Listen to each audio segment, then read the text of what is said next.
Now, today, I'd like to start by telling a small story, if you please. So come gather around, you Frago folk, and hear the tale I tell about a grand Nigerian leader and his dispreference for a Nigerian national carrier, the Nigerian Airways. Now, let's talk about second best as it relates to the story of Chief Obafemi Awolowo. Yes.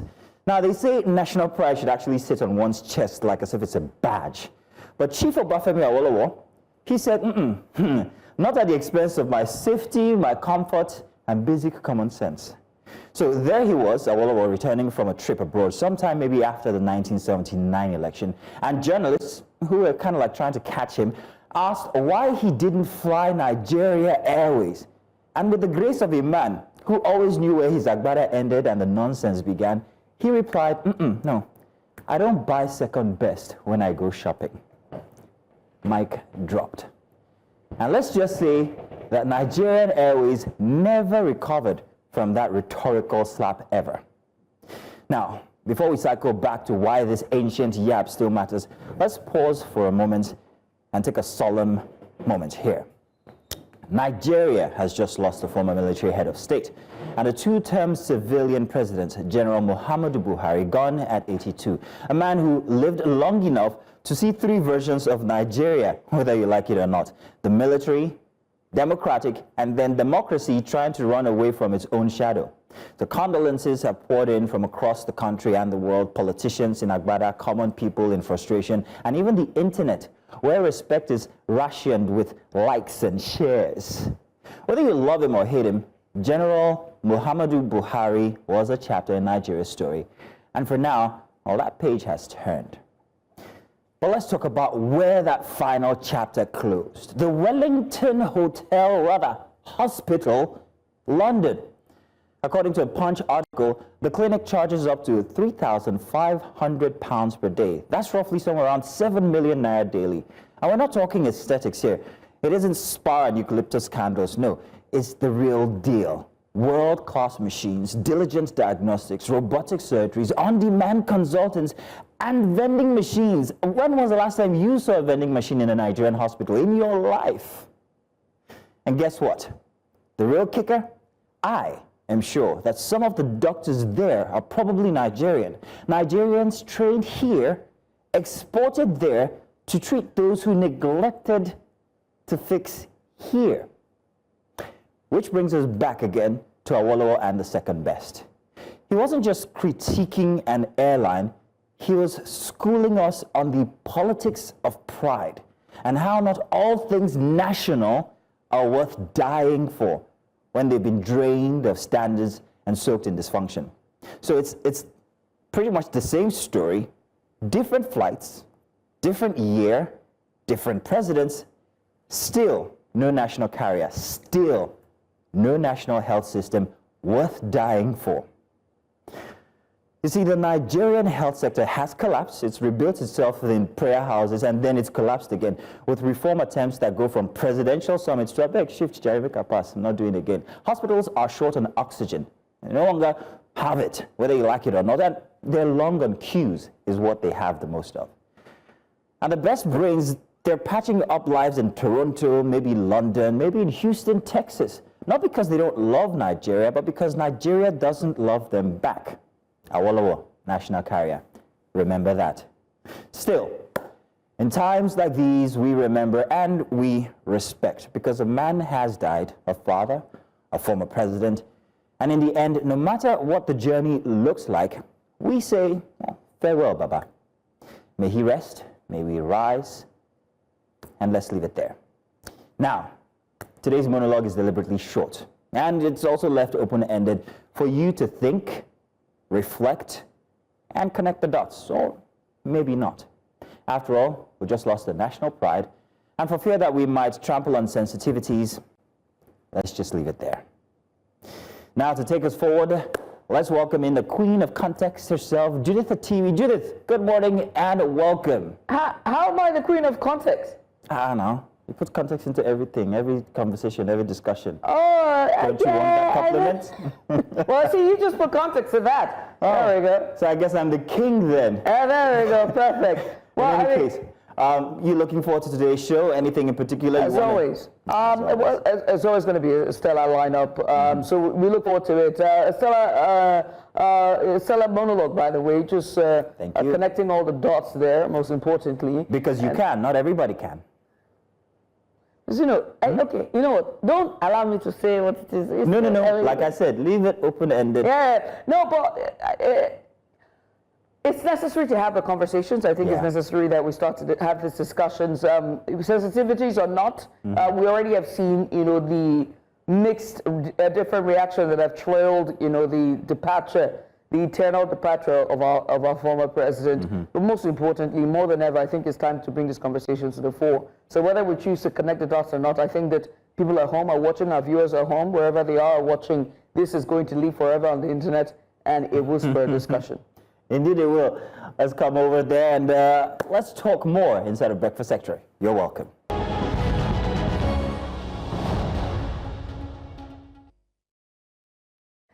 Another warm welcome to Breakfast Extra, where we hope your Sunday breakfast serves well with the tea that we're about to bring. Welcome to Breakfast Extra. Today we begin in Abuja, where the FCTA administration is cracking down on street begging and scavenging. And the city, the move, part of Operation Sweep Abuja, is raising questions about social welfare and enforcement gaps. Next, political fault lines are shifting as former Vice President Atiku Abubakar and key PDP figures formally exit the party, citing a loss of core values. The defection to the ADC is already sparking realignments across party lines and raising fresh questions about the 2027 elections. From there, we go to Katsina State.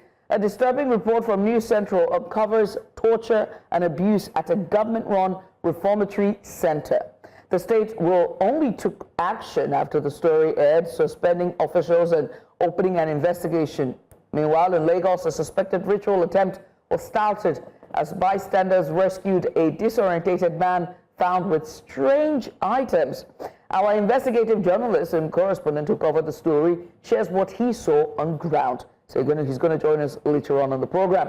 And later on, we're heading to the Creative Corner, is where we spotlight artists who are blending music, dance, and cultural storytelling, an exploration of African identity through rhythm and movement.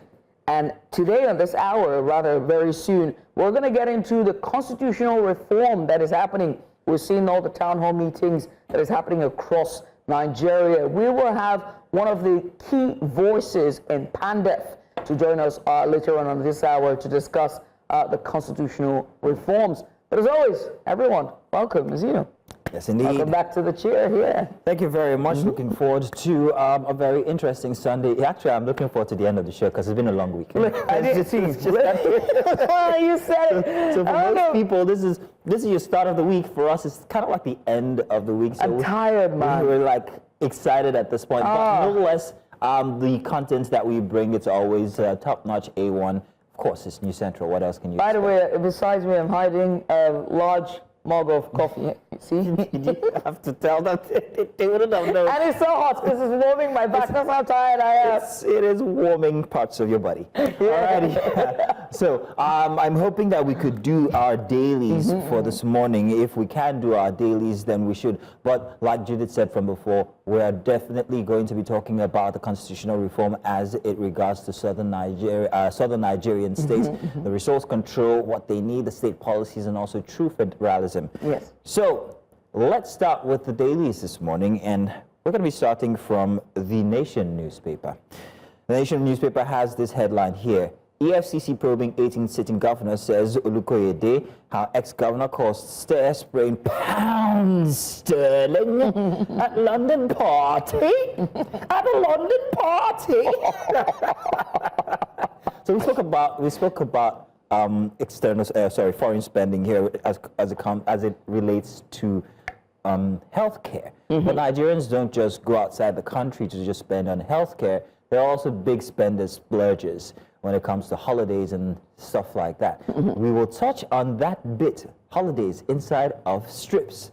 So looking forward to that one. Let me not excessively speak on that. Still more here. Presidency, ADC exploiting Buhari's death for relevance. says party dancing on late president's grave. And Oshun, no cause for alarm. Our Adeleke's rumored defection to APC, says Bamiji. Senators Fadeyi Fadahunsi dump the PDP. Makes you ask again, who's left inside the PDP? Prime suspect in murder of varsity student develops strange illness, dies in hospital. AAUA students demands corpse. And Aujale, Ifa Council set for legal showdown with Ogun Adetona's family.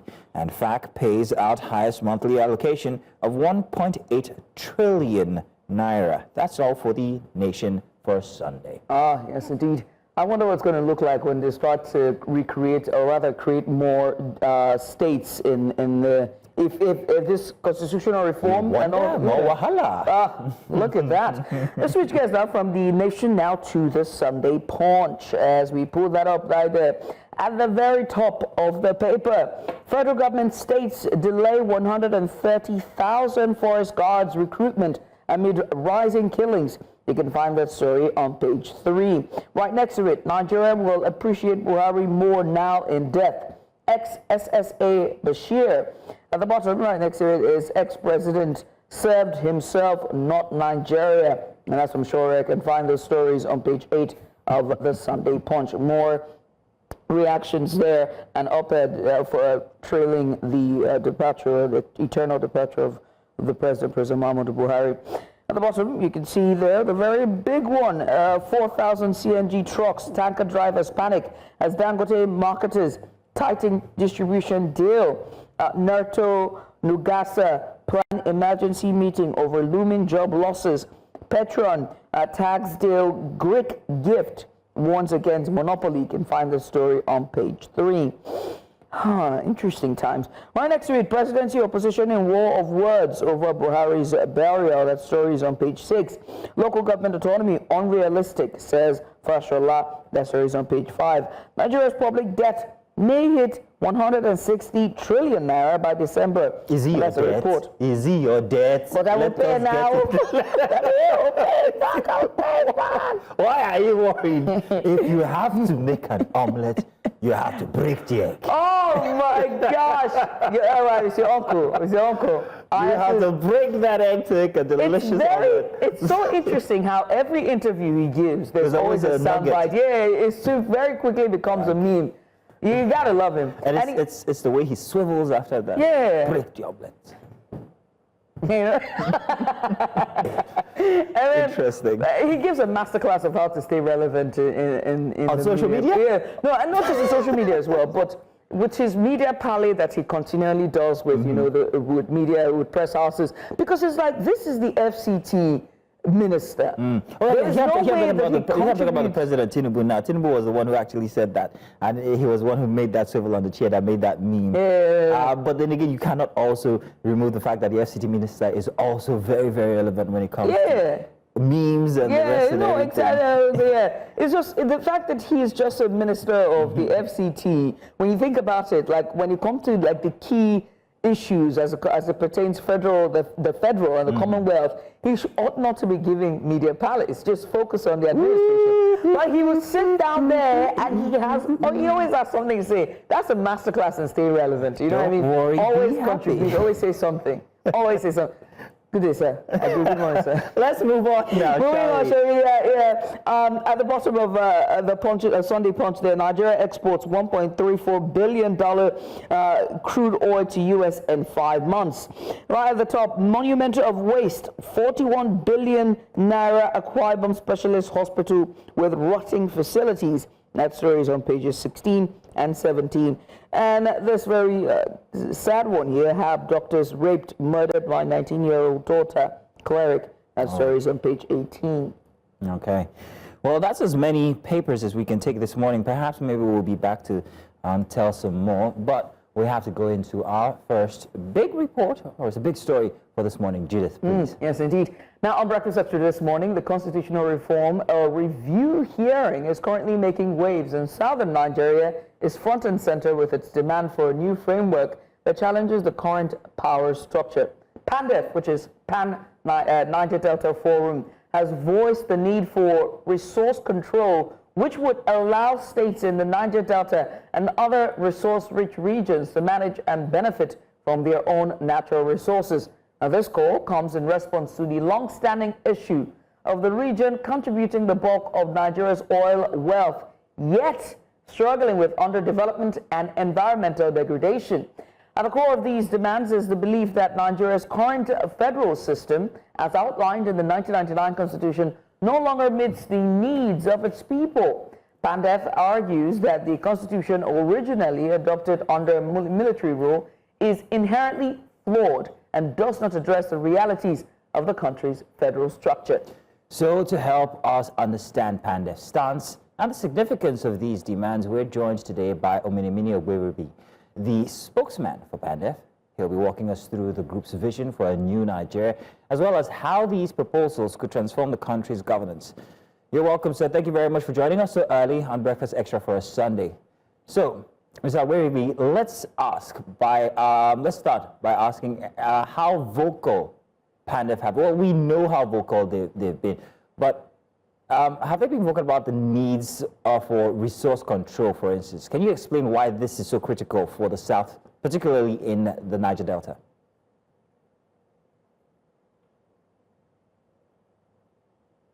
Thank you very much for having me. You can understand very clearly that the people of Niger Delta are peace-loving people.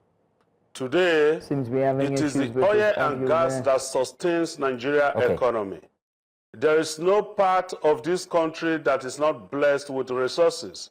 The northern Nigeria is blessed with a lot of solid mineral, such as gold, such as lithium, such as tin. But today, you do not have this solid mineral money on the table to be shared on a monthly basis by the Revenue Mobilization Allocation and Fiscal Commission. The oil and gas that is from the Niger Delta, that is what sustains Nigeria's economy. And the people of Niger Delta are being treated like second-class citizens. That is why we are advocating for true resource control, because that was what our leaders fought for at independence. In fact, all the regions at independence agreed that everybody should control his resources and pay tax to the center. And that was what we practiced before the military came on board under Agoye Rose and destroyed the entire thing. And till today, Nigeria has never witnessed peace again. What we are now advocating for in this constitutional amendment is that we should fall back to the agreement at independence, where people control their resources and pay tax to the center, where people cannot grow at their own pace. For example, when oil was discovered in Oloibiri, the Prime Minister Tafawa Balewa wrote a letter to the Premier of Eastern Region congratulating him because he had seen additional source of revenue in his region.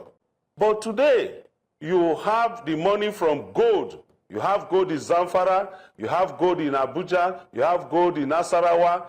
People, individuals, are now mining this gold and there's nothing on the table for the other state to share. But the oil and gas is being shared to all the states of the Federation. So we are not saying that there should be resource control. That is one of the things we are advocating for in the constitutional amendment. There are a lot of things also. For example, insecurity in Nigeria, this problem can be solved through state security, where the state control their own security, and this insecurity will stop because the federal government is taking more than they can chew.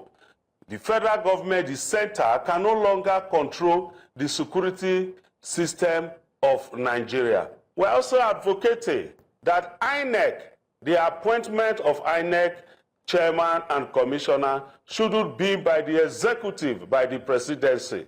It should be appointed by the National Council of States. And we're also advocating at this moment that there are ICPC, for example. The ICPC and EFCC should be merged. There is no need to have two bodies pursuing the same thing. let us merge ICPC and EFCC to be one. We are also saying in this constitutional amendment that there should be referendum. In fact, there's no provision for referendum in the 1999 Constitution. People should be able to determine where they want to be. If they are not fairly treated, there should be referendum where people can say either we want to belong to Nigeria that is not working, or we want to belong to Nigeria. So what we are saying at this moment is that let every region control their resources and pay tax to the center for international maintenance of international diplomacy and the protection of the territorial integrity. Now, Mr. Ominimini, just a second, sir, if you don't mind. Mr. Ominimini, I've been trying to get your attention. Now, I didn't want you to go too far from when you spoke about resource control. You also gave the example of gold in other parts, northern parts of Nigeria, and how these resources are being mined by individuals who do not give back to the community. Now, I'm asking, if you're asking for control from the grassroots level, because these resources, well, they're being gotten from the grassroots, does PANDEF have an apparatus at this level to make sure that these resources, if handed over to the states to take care of by themselves, will not be mismanaged, that these taxes that you talk about will definitely be duly paid to the federal account? What apparatus will there be in place? Okay, thank you very much.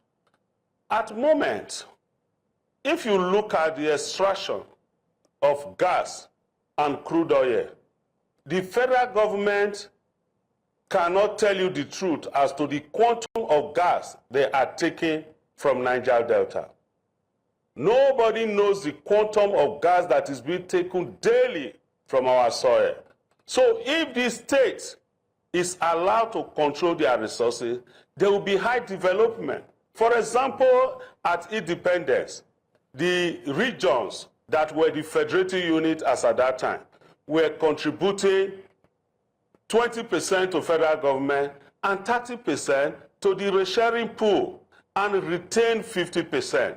So the issue of mismanagement will not arise because everybody in the state knows very well that these resources belong to the state and everybody will be involved. A situation where Commissioner of Finance goes to Abuja every 4 weeks to collect money, the system has made the state governors to be lazy. Nobody looks at how they can generate revenue in their area again because these natural resources have been taken over by the federal government. So we want people to develop at their own pace. Once these resources are controlled by this federative unit, we are saying that there should be federative unit, and this present state can be federative unit. Some people are advocating for this region to be the federative unit.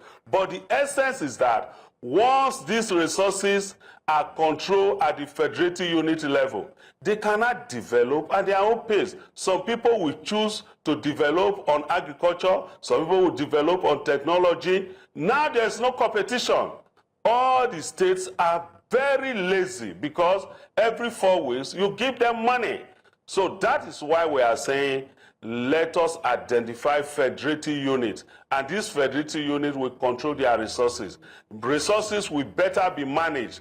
Now you have IOC extracting our oil and gas and give us some percentage, 30% minimum. Right. The Constitution says, but what they give to us can actually be said to be 30%.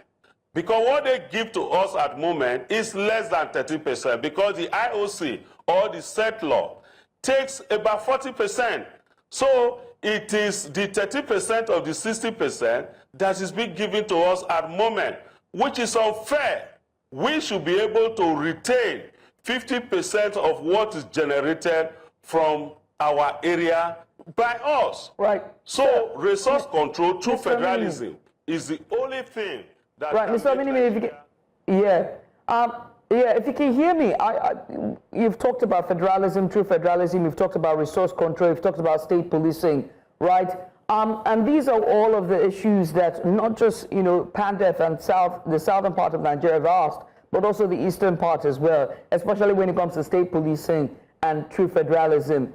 But do you think that the Constitution can be amended to sort of accommodate the needs of PANDEF and the need of the South, specifically with the state control, resource control, state control over resources? Do you think that it can be amended?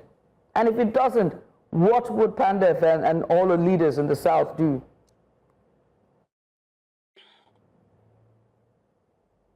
We are appealing to every right-thinking Nigeria. The needful needs to be done. Of course, the 1999 Constitution, it is not people's constitution. It was written by the military and handed over to Obasanjo, in fact, even after inauguration. So, and we know that the 1999 Constitution is made difficult to be amended. But we are talking of peace. We are talking of development. We are now appealing to the State House of Assembly that after the procedure by the National Assembly, the governors at the moment who control the various State House of Assembly, because we know that the governors have overwhelming influence on the State House of Assembly, they should try as much as possible to get this country to be on the true path of resource control. Otherwise, we believe that Nigeria will break. Nigeria will break because there is imbalance.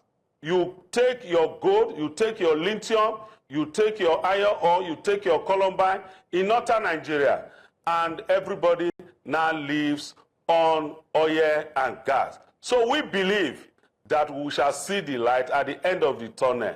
The 1999 Constitution, in fact, to us, should be overhauled because the Constitution says we, the people of Nigeria, that is false, that is lie.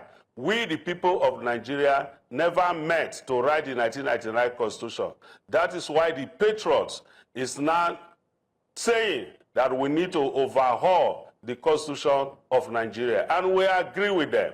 So we are appealing to Nigeria to allow true federalism and resource control say true in the amendment, because if it does not say true, it means we shall continue to remain like this. Few people will control the resources of this country at the detriment of the generality of the citizens of Nigeria. Today, you have insecurity in northern Nigeria at a high heaven. Right. That is as a result of the extraction of the solid mineral by individuals. Mr. Minimi, I have to come in here and just say that the argument at the federal level as it regards our resources is that it's a commonwealth, right?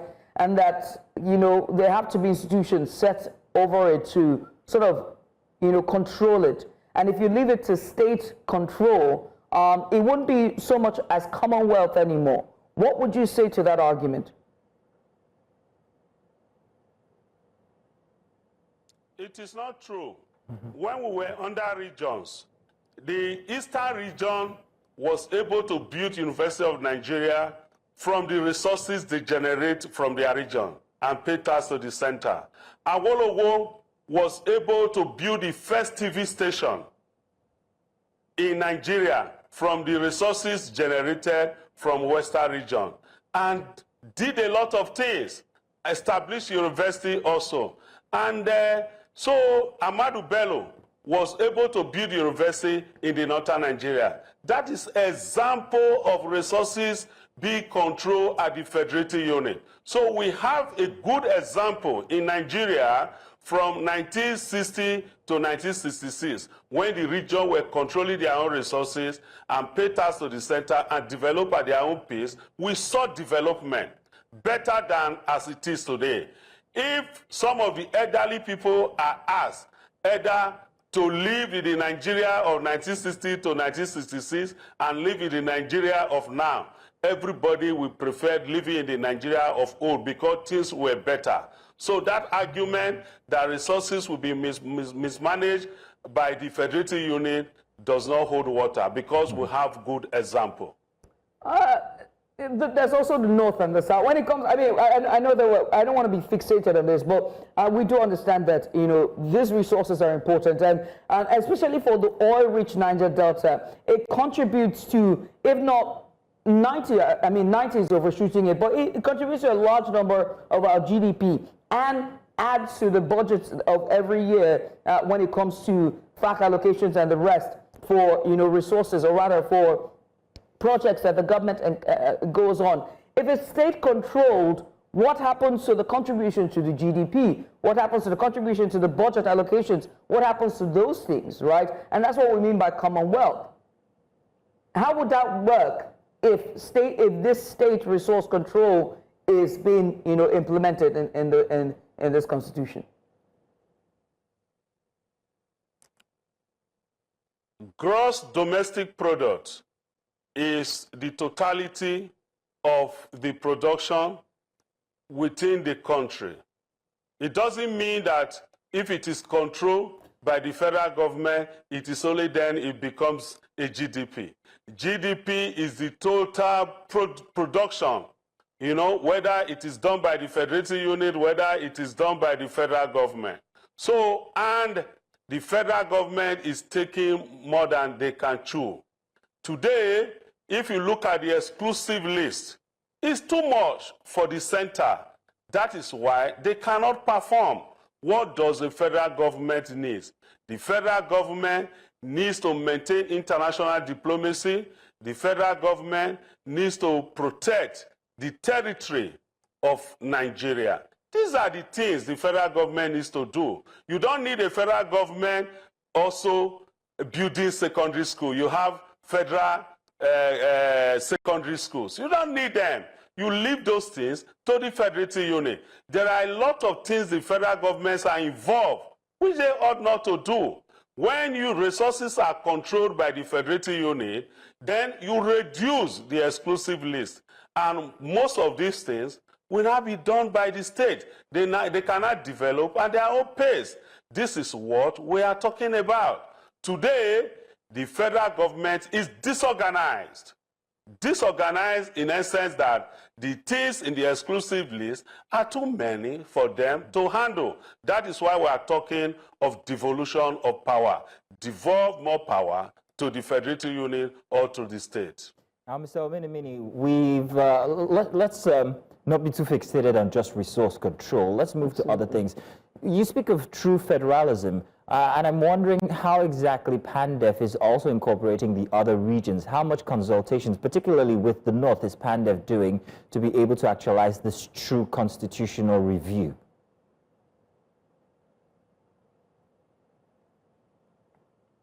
Thank you very much. Today, PANDEF is meeting with Afenifere. Today, PANDEF is also meeting with Ohaneze Ndigbo. And PANDEF is also meeting with the Middle Belt Forum. The Middle Belt Forum, PANDEF, Ohaneze Ndigbo, and Afenifere, they meet constantly to talk about the way forward in Nigeria. So, the entire Eastern region, the entire Southeast Nigeria, Southwest Nigeria, South Nigeria, and the Middle Belt, they are always meeting and everybody is on one page. That was why you saw that in the last Constitutional Conference, 2014 conference under Goodluck Jonathan, in fact, the recommendations favor true federalism. We are now saying, go back to 2014 recommendations of the 2014 conference recommendation. If you can implement the recommendation by the 2014 conference, Nigeria will move forward. When President Buhari came on board, he abandoned it. And he was not doing what we call selective implementation, which is bad. Nigeria needs to fall back to 2014 recommendation of that conference so that we can achieve a greater height. As we're talking about, you know, some of the demands that PANDEF is making, is asking for in this constitutional review and reform, one of them is state policing, and that's been at the fore of almost all of the regions in Nigeria when it comes to state policing and the decentralization of security in Nigeria. I want you to talk to how critical it is for the Niger Delta and the southern part of Nigeria, just to sound the alarm of how important it is more than ever that security needs to be decentralized and fall back to the states.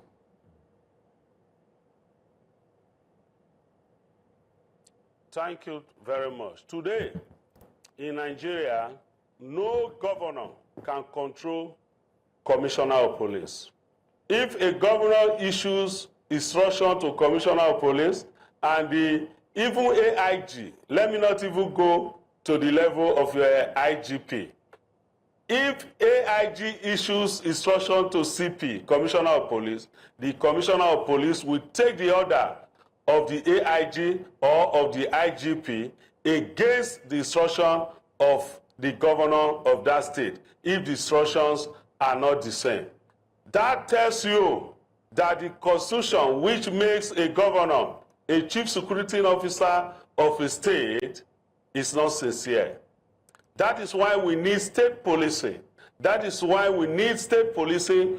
The EDGs of the states will be posted within the state, where everybody knows each other.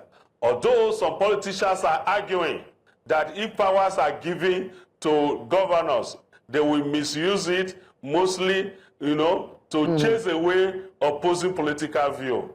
But that one is insignificant because we also know that your tenure will not be more than 8 years. That is why PANDEF is also advocating that the immunity clause in the Constitution should be removed. We want that immunity clause to be removed. Once that immunity clause is removed and we have state policing, it means even a sitting governor can also be charged to court, can also be investigated, if while in office. So that state policing will reduce insecurity. When a man from Zamfara is transferred to a place like Bayelsa or Delta or Cross River, that man does not know the nook and cranny of the state. That man is even afraid to go to certain area to make arrests. But if the EDGs of the states now work within the state in the security apparatus, in fact, crime will be reduced because there will be no fear, and even the tendency to do the work will be there. The issue of this is not my place, anything can happen, will not be there. So state policing is very, very important. That is why we are also advocating that there should be constitutional rule for traditional rulers. Because today, traditional rulers are mere advisors to local government chairmen. But once you have constitutional rule for traditional ruler, they will complement this issue of the state policing. They will also help to protect the tradition. They will also help to get information feedback to state security agencies. Mr. Omini, we want to say thank you very much for joining us this morning to give us some in-depth view of what PANDEF's efforts are when it comes to the constitutional review ongoing. Thank you very much, sir. And we'll continue to come to you for more clarity on any of the issues that regard PANDEF. Thank you very much. And finally, the office of the Attorney General should be separated from office of the Minister of Justice. Thank you for having me. Thank you for coming. Thank you very much, sir, for that last note. Let's go on a short break, shall we? When we come back on the other side, we head to the capital, Abuja. Stay with us.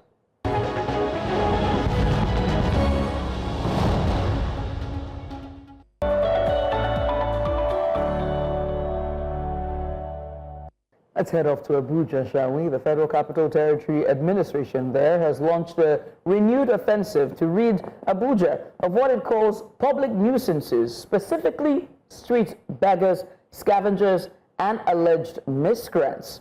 The move, dubbed Operation Sweep Abuja, is part of a larger effort to restore sanity to the capital city's urban space.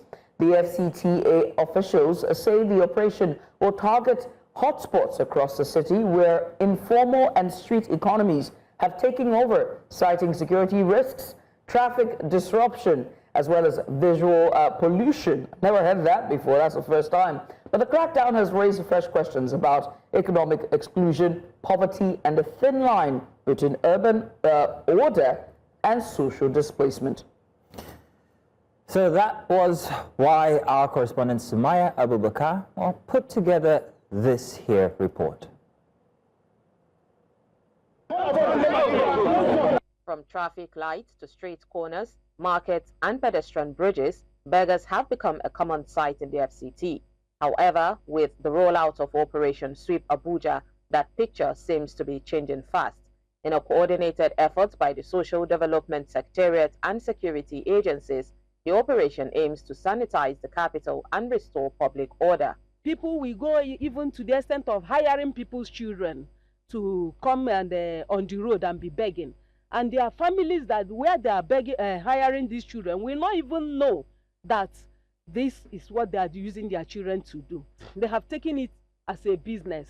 They will now go and hire people from other states, put them in vehicle.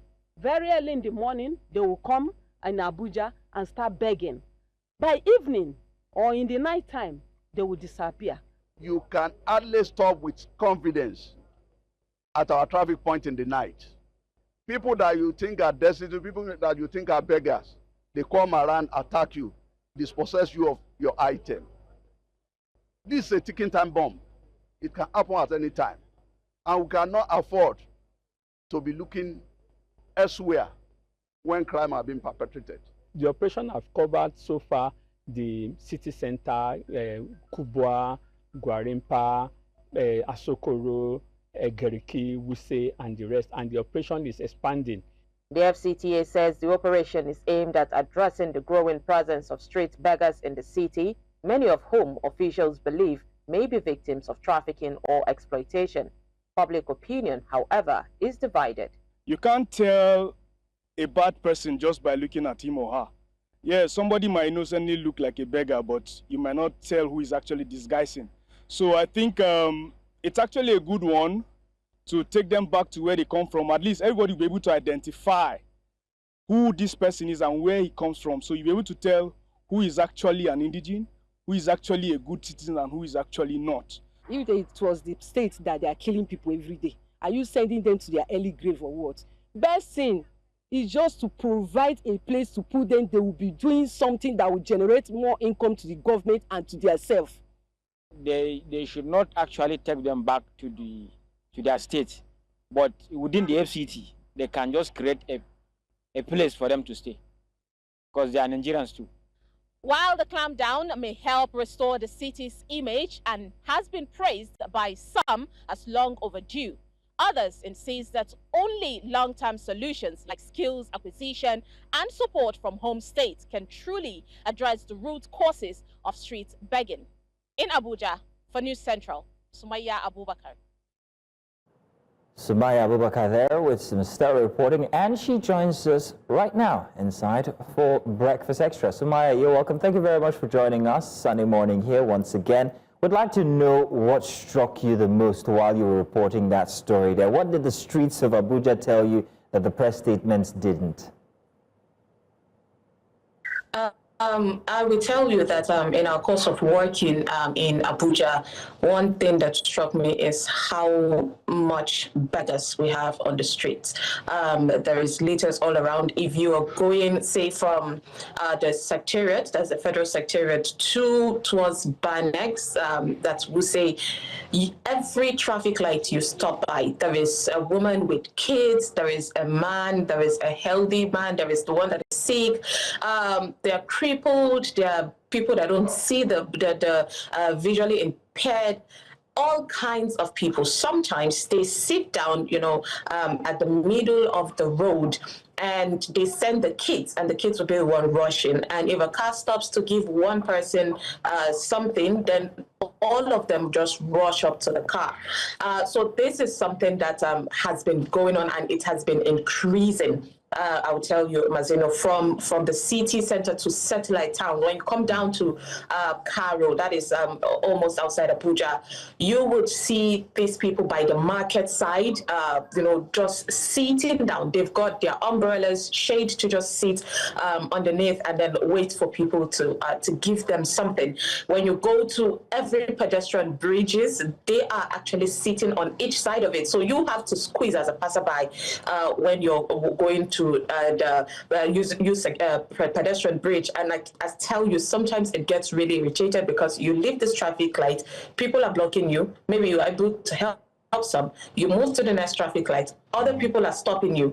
So I know even before this Operation Sweep comes up, there was someone we're having this discussion with, and he said if he was the minister, he's going to get anybody that does not have any job to do here in the city, in Abuja, to go back to where they come from. Okay. But then I think the minister, of course, might have had this, discussion and grievances of Abuja residents, and he took it upon himself to do that.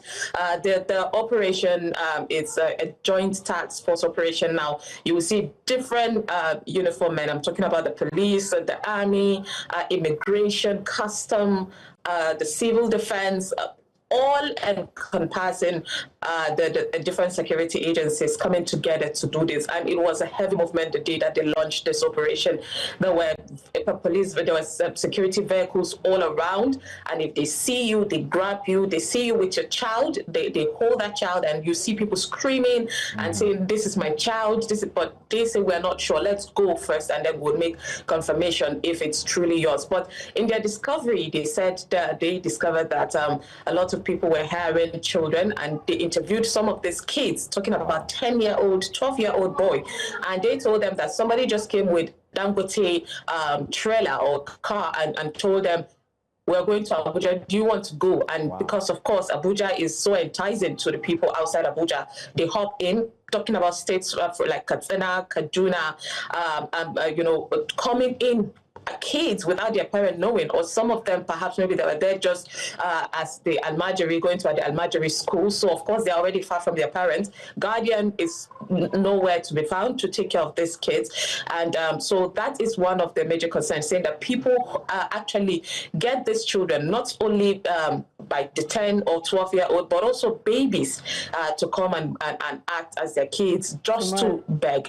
But then one of the major issues is how much insecurity has increased in the FCT. I mean, last week we saw another girl just as a filling station attendant going out after close of work, and they found her body. So the insecurity has increased in the FCT. So of course, hence the reason of this operation. Asumaya, the way you put it, it's very clear now. This is why we actually need reporters on the big report, because from sitting here in Lagos and seeing the activities that the FCT minister is putting in place in Abuja, one is forced to believe that he is not an empathetic person. How could you just rate people? How could you tell who's a criminal and who's not? But from your narration of the situation of things, one can see how much of a nuisance these are.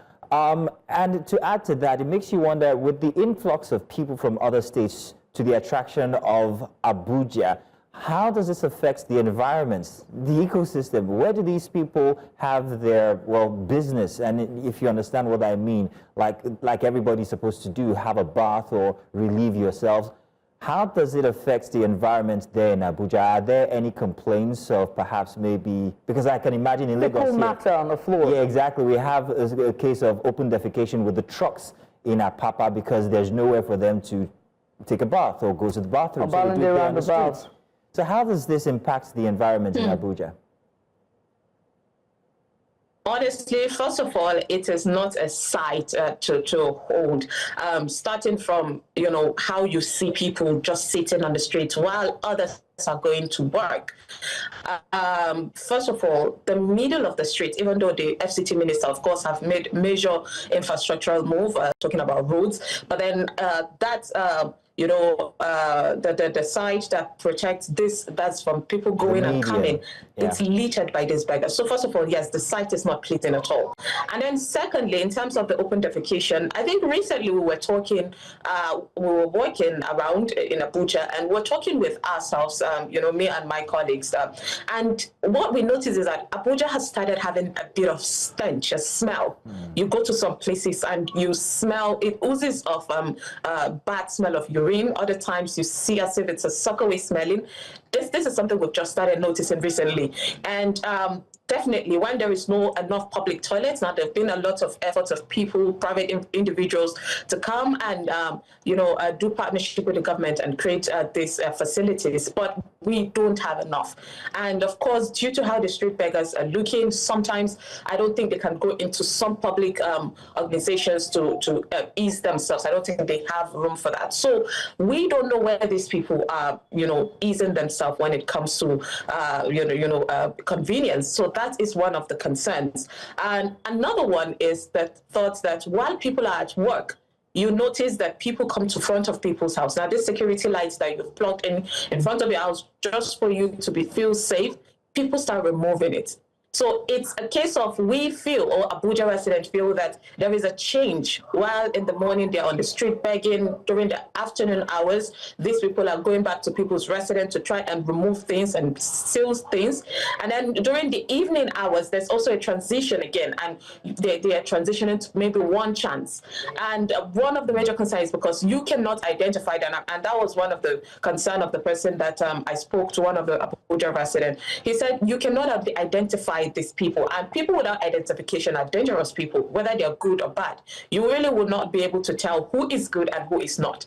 Now, when I tell you this insecurity situation has increased in the FCT, I think I am not even overemphasizing how much. To a point that whenever you're walking in the street of Abuja, even with some checkpoints, which of course has been a really good thing from the security agencies, but these people are still able to lock themselves in some areas, and you're working as somebody is snatching phone from you, which is the even safest one for you, which is you getting away with easily.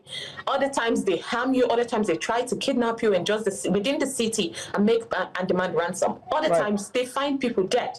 And this is of course due to the fact that a lot of people are in Abuja that are not workers, and sometimes they do this work, this begging without assurance that they could get something a day. So someone that does not have a good job that could at least work, of course, we know what to expect from that person or what not to expect. So it's really a disheartening situation. As much as other people are saying that they feel they should not send them back, but I believe it's a good move.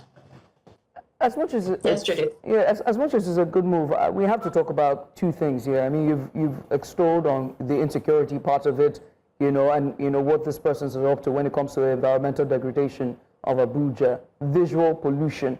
But let's talk about another side, because if you roll back the B-rolls of those the beggars and those who are on the homeless there being snatched, you can see the child who's holding on to one official and another is trying to pull her by her hijab. And there's another where you can see the children being lifted up onto the vans. And so I have to ask, did these Operation Sweep, operatives speak to humanitarian agencies to sort of aid with the women and children, right? Because if you're parking them onto vehicles and you're driving them off away, there's only one way they're coming back, right? So what about the humanitarian, agencies part of it? Are they being handed over to these agencies in terms of motherless baby homes or shelters for young girls and women?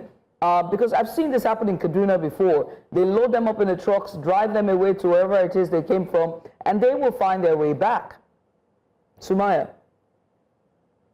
Well, from what we have noticed, there's no collaboration between the FCTA administration and any humanitarian agency yet. But yes, what they do is they pack them and then they take them to this house. They call it the holding facility in Kuchiko in Buari local government area and put them there.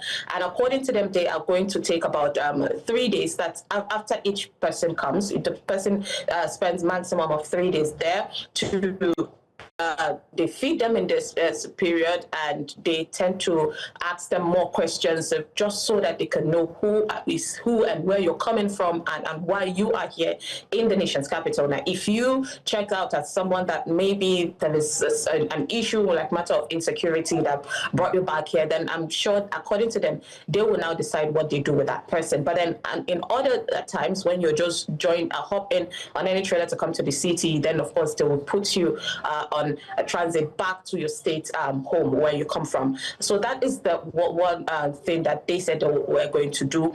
And of course, the concern of some Abuja residents about this is, as much as they want Abuja to be clean, there are some people that moved to Abuja because of the insecurity bedeviling, every various parts of the country. When you go to the north, the insecurity, I feel like we are not even reporting enough of it. When you talk to people from these states, it is really alarming, the insecurity going on in the state. So some of them, of course, they've lost their husbands, lost their homes, and they have to move to the nation's capital where they feel it's better opportunity. But then one woman particularly that refused to talk to me on camera, she is a Fulani woman that sells fura de nono, and what she said is, I am here working. If they move due to perhaps something bad happened to them, then they should be able to find a job, find something to do.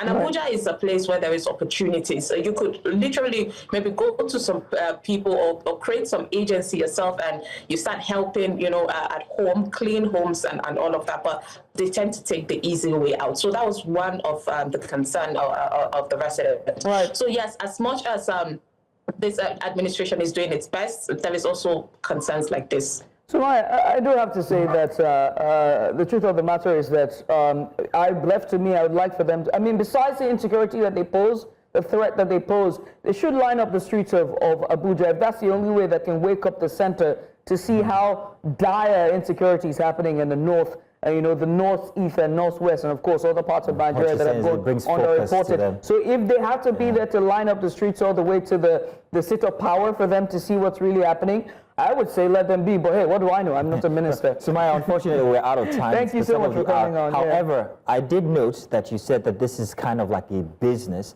that people actually are even hired, children, babies, and that's a very worrying instance. I'm hoping that sometime you would also take a deep dive into that situation and bring us more facts about this syndicate. I don't know whether to call it that, but thank you very much, Sumaya. Right, Sumaya, I want to say thank you so much. Sumaya Abubakar, correspondent live from Abuja. They're giving us a bit of insight following the Operation Sweep that's happening in the capital, as officials are taking out miscreants and homeless people who are littered across the streets of Abuja. Once again, thank you.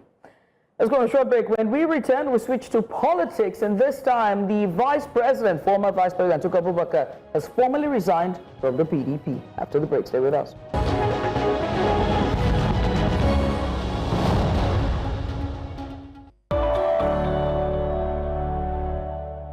Big story here. A political thunderclap shook Nigeria's opposition landscape last week, as former Vice President Atiku Abubakar formally exited the People's Democratic Party, the PDP, along with several high-profile allies and power brokers, declaring allegiance to the African Democratic Congress ahead of the 2027 elections. The realignment described as both strategic and surgical has triggered internal panic within the PDP, where fault lines over zoning, leadership fatigue, and ideological differences in direction have been quietly widening. Meanwhile, observers say the shift could redraw battle lines for the ruling APC, now forced to reckon with a potential third forced resurgence just 2 years to a crucial general election. Ooh. So what does this defection mean for the PDP, already reeling from years of internal dissent? And what does it do for the ADC's credibility and electoral weight? And most importantly, how should the APC read the temperature heading into 2027? To help us unpack this political realignment, we're going to be joined by Umar Sani. He is a former special advisor on media and publicity to Vice President Namadi Sambo. Also joining us is respected public affairs analyst Biodun Showemi. Sir, welcome to the program. We thank you so much for coming on. Showemi. Thank you for having me. Thank you for coming on. Let me just start with you. Was it a surprise seeing Atiku's, I don't think it was... It's his official letter. His official letter, really. I mean, it was expected that he was going to somewhat step away from the PDP, but an entire resignation. What was your reaction to that? Well, I think it was predicted that Atiku will not stay with PDP. It's quite in line with his character. If you look at Atiku, he's been moving from one party to the other in pursuit of his own personal ambition. There's nothing wrong with that. If he feels he's in a platform that cannot see to the realization of his own ambition, then it's better to move to where you think you can get it realized. The problem with it is that over a period of time, you begin to lose some supporters who will see him only as pursuing personal goal, not the overall objectives of himself and his own supporters. So that's just the risk. But apart from that, it was highly predicted that Atiku will soon be, because it's been neutered in PDP by the weakest faction, unfortunately, and he has not been able to solve the problem within the PD. So he felt he needed to move his platform to another coalition, which eventually, dissolved itself into ADC. That's the situation of things currently, and that will make it more highly competitive, because there are also other people within the ADC who are interested in contesting for presidency. Mr. Shomi, it's a very interesting dynamic here, and many people are arguing about his integrity, and I mean Atiku's integrity when it comes to jumping ship, because he seems to be a serial ship jumper when it comes to the politics of Nigeria. It must be the 100th time he's changed parties, and people see this. So first off, regarding his integrity, how has his integrity, or how did his integrity while he was inside of the PDP, how will that affect the preference for the ADC? Does this strengthen the ADC? Does it make it a serious contender for the APC? And who's left inside the PDP at this point? The question one has to ask. What's your take? Oh, yeah. In the first instance, when it comes to integrity, there are always debates around Atiku. I'm being careful not to use certain very strong words. The issue of integrity has always been debated. You only need to go and read Obasanjo's My Watch, and then you'll understand what I mean. And again, if you actually look at the way and manner the defection or the coalition coalesced into ADC happened, it will also highlight one thing, which is about integrity. Because we were all told, by that Nigeria, there was the fear of Nigeria becoming one-party state, with the way the APC is rampaging all over the whole place, and therefore there's a need to strengthen democracy and ensure that we do not become one-party state. That was a major excuse given at that time when Atiku and his co-travelers were in other parties. But the way and manner they took over ADC was quite very alarming when it comes to integrity. It's actually short of that.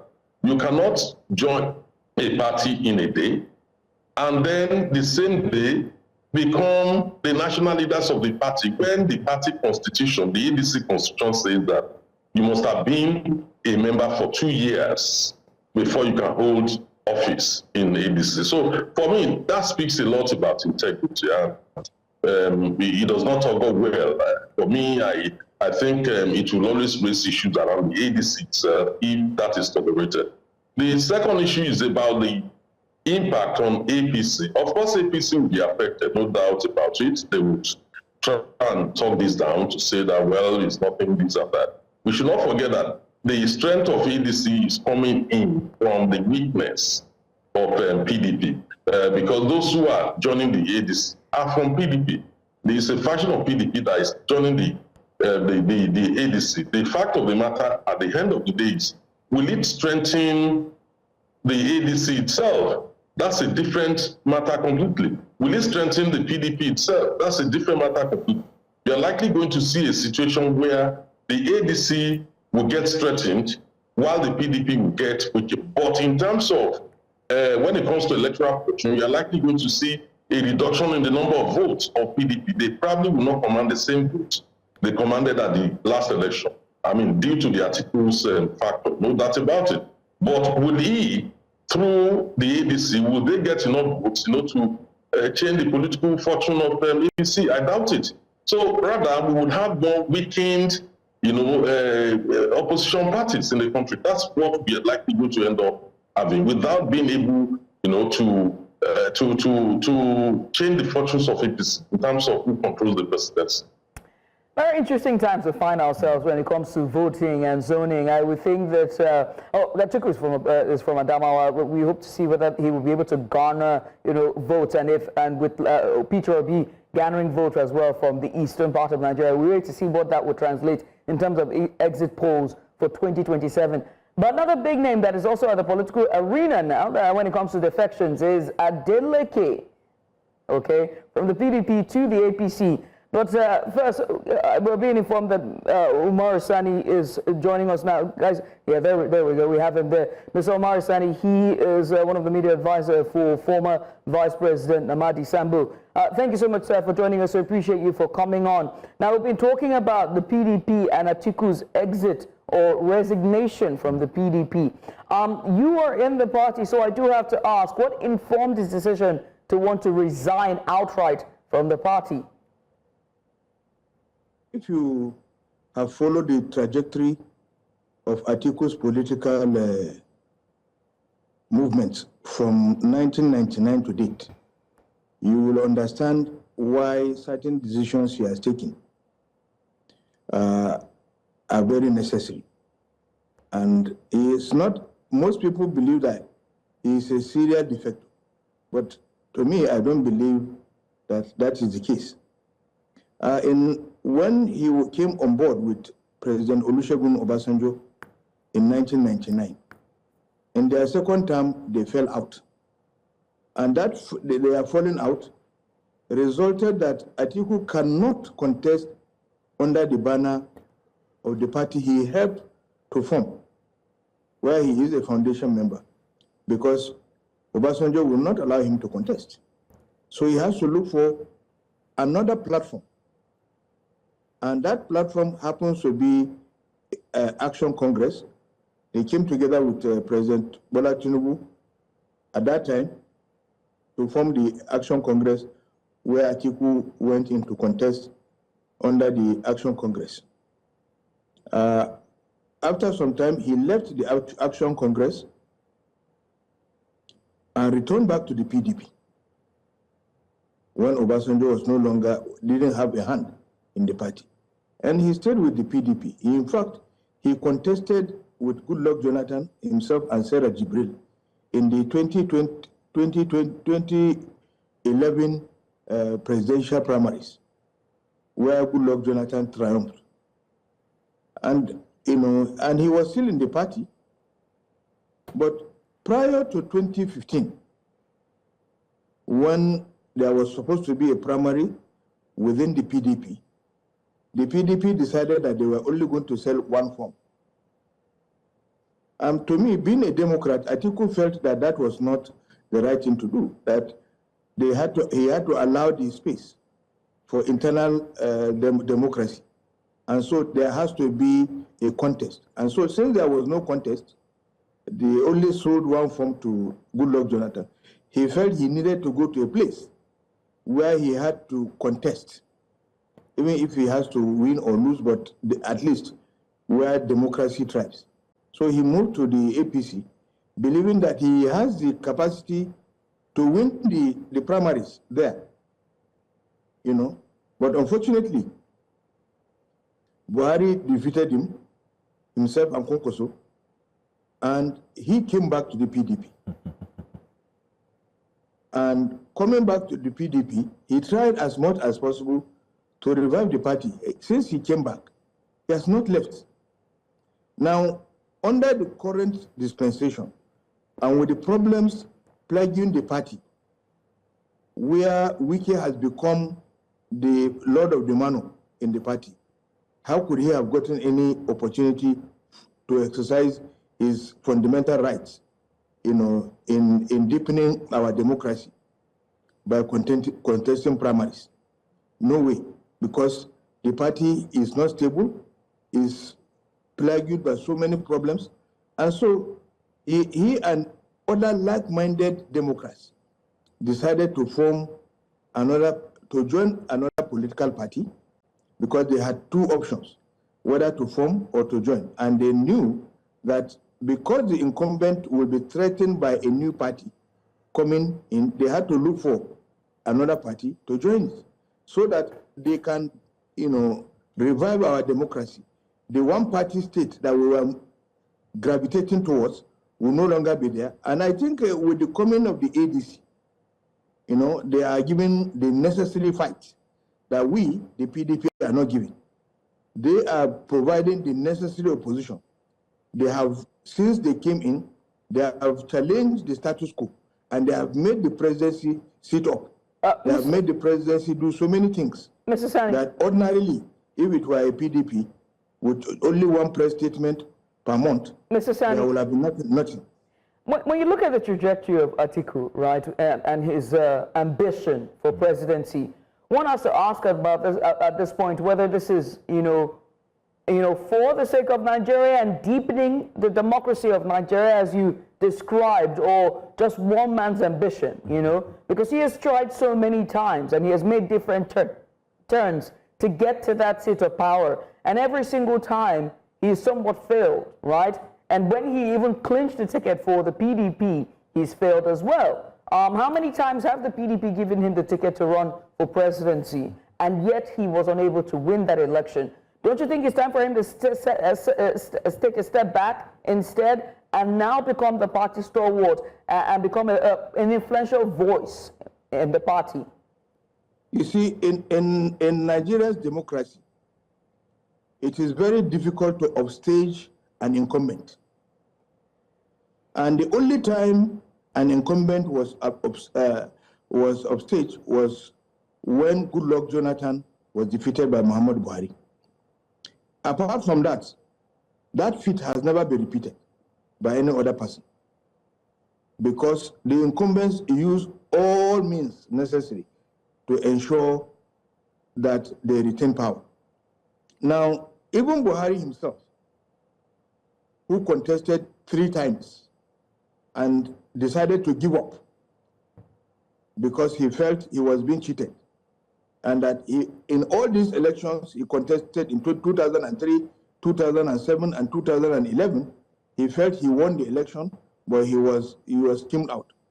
So he decided to say, okay, I give up. But the democratic forces within our country, El-Rufai, Tinubu, and the rest, decided to bring him back, remodel him, bring him into an alliance, a conglomeration of other political parties, form that very strong union, and then challenge the PDP. And they were successful, because Buhari, in his 4th trial, happened to succeed to win the presidency.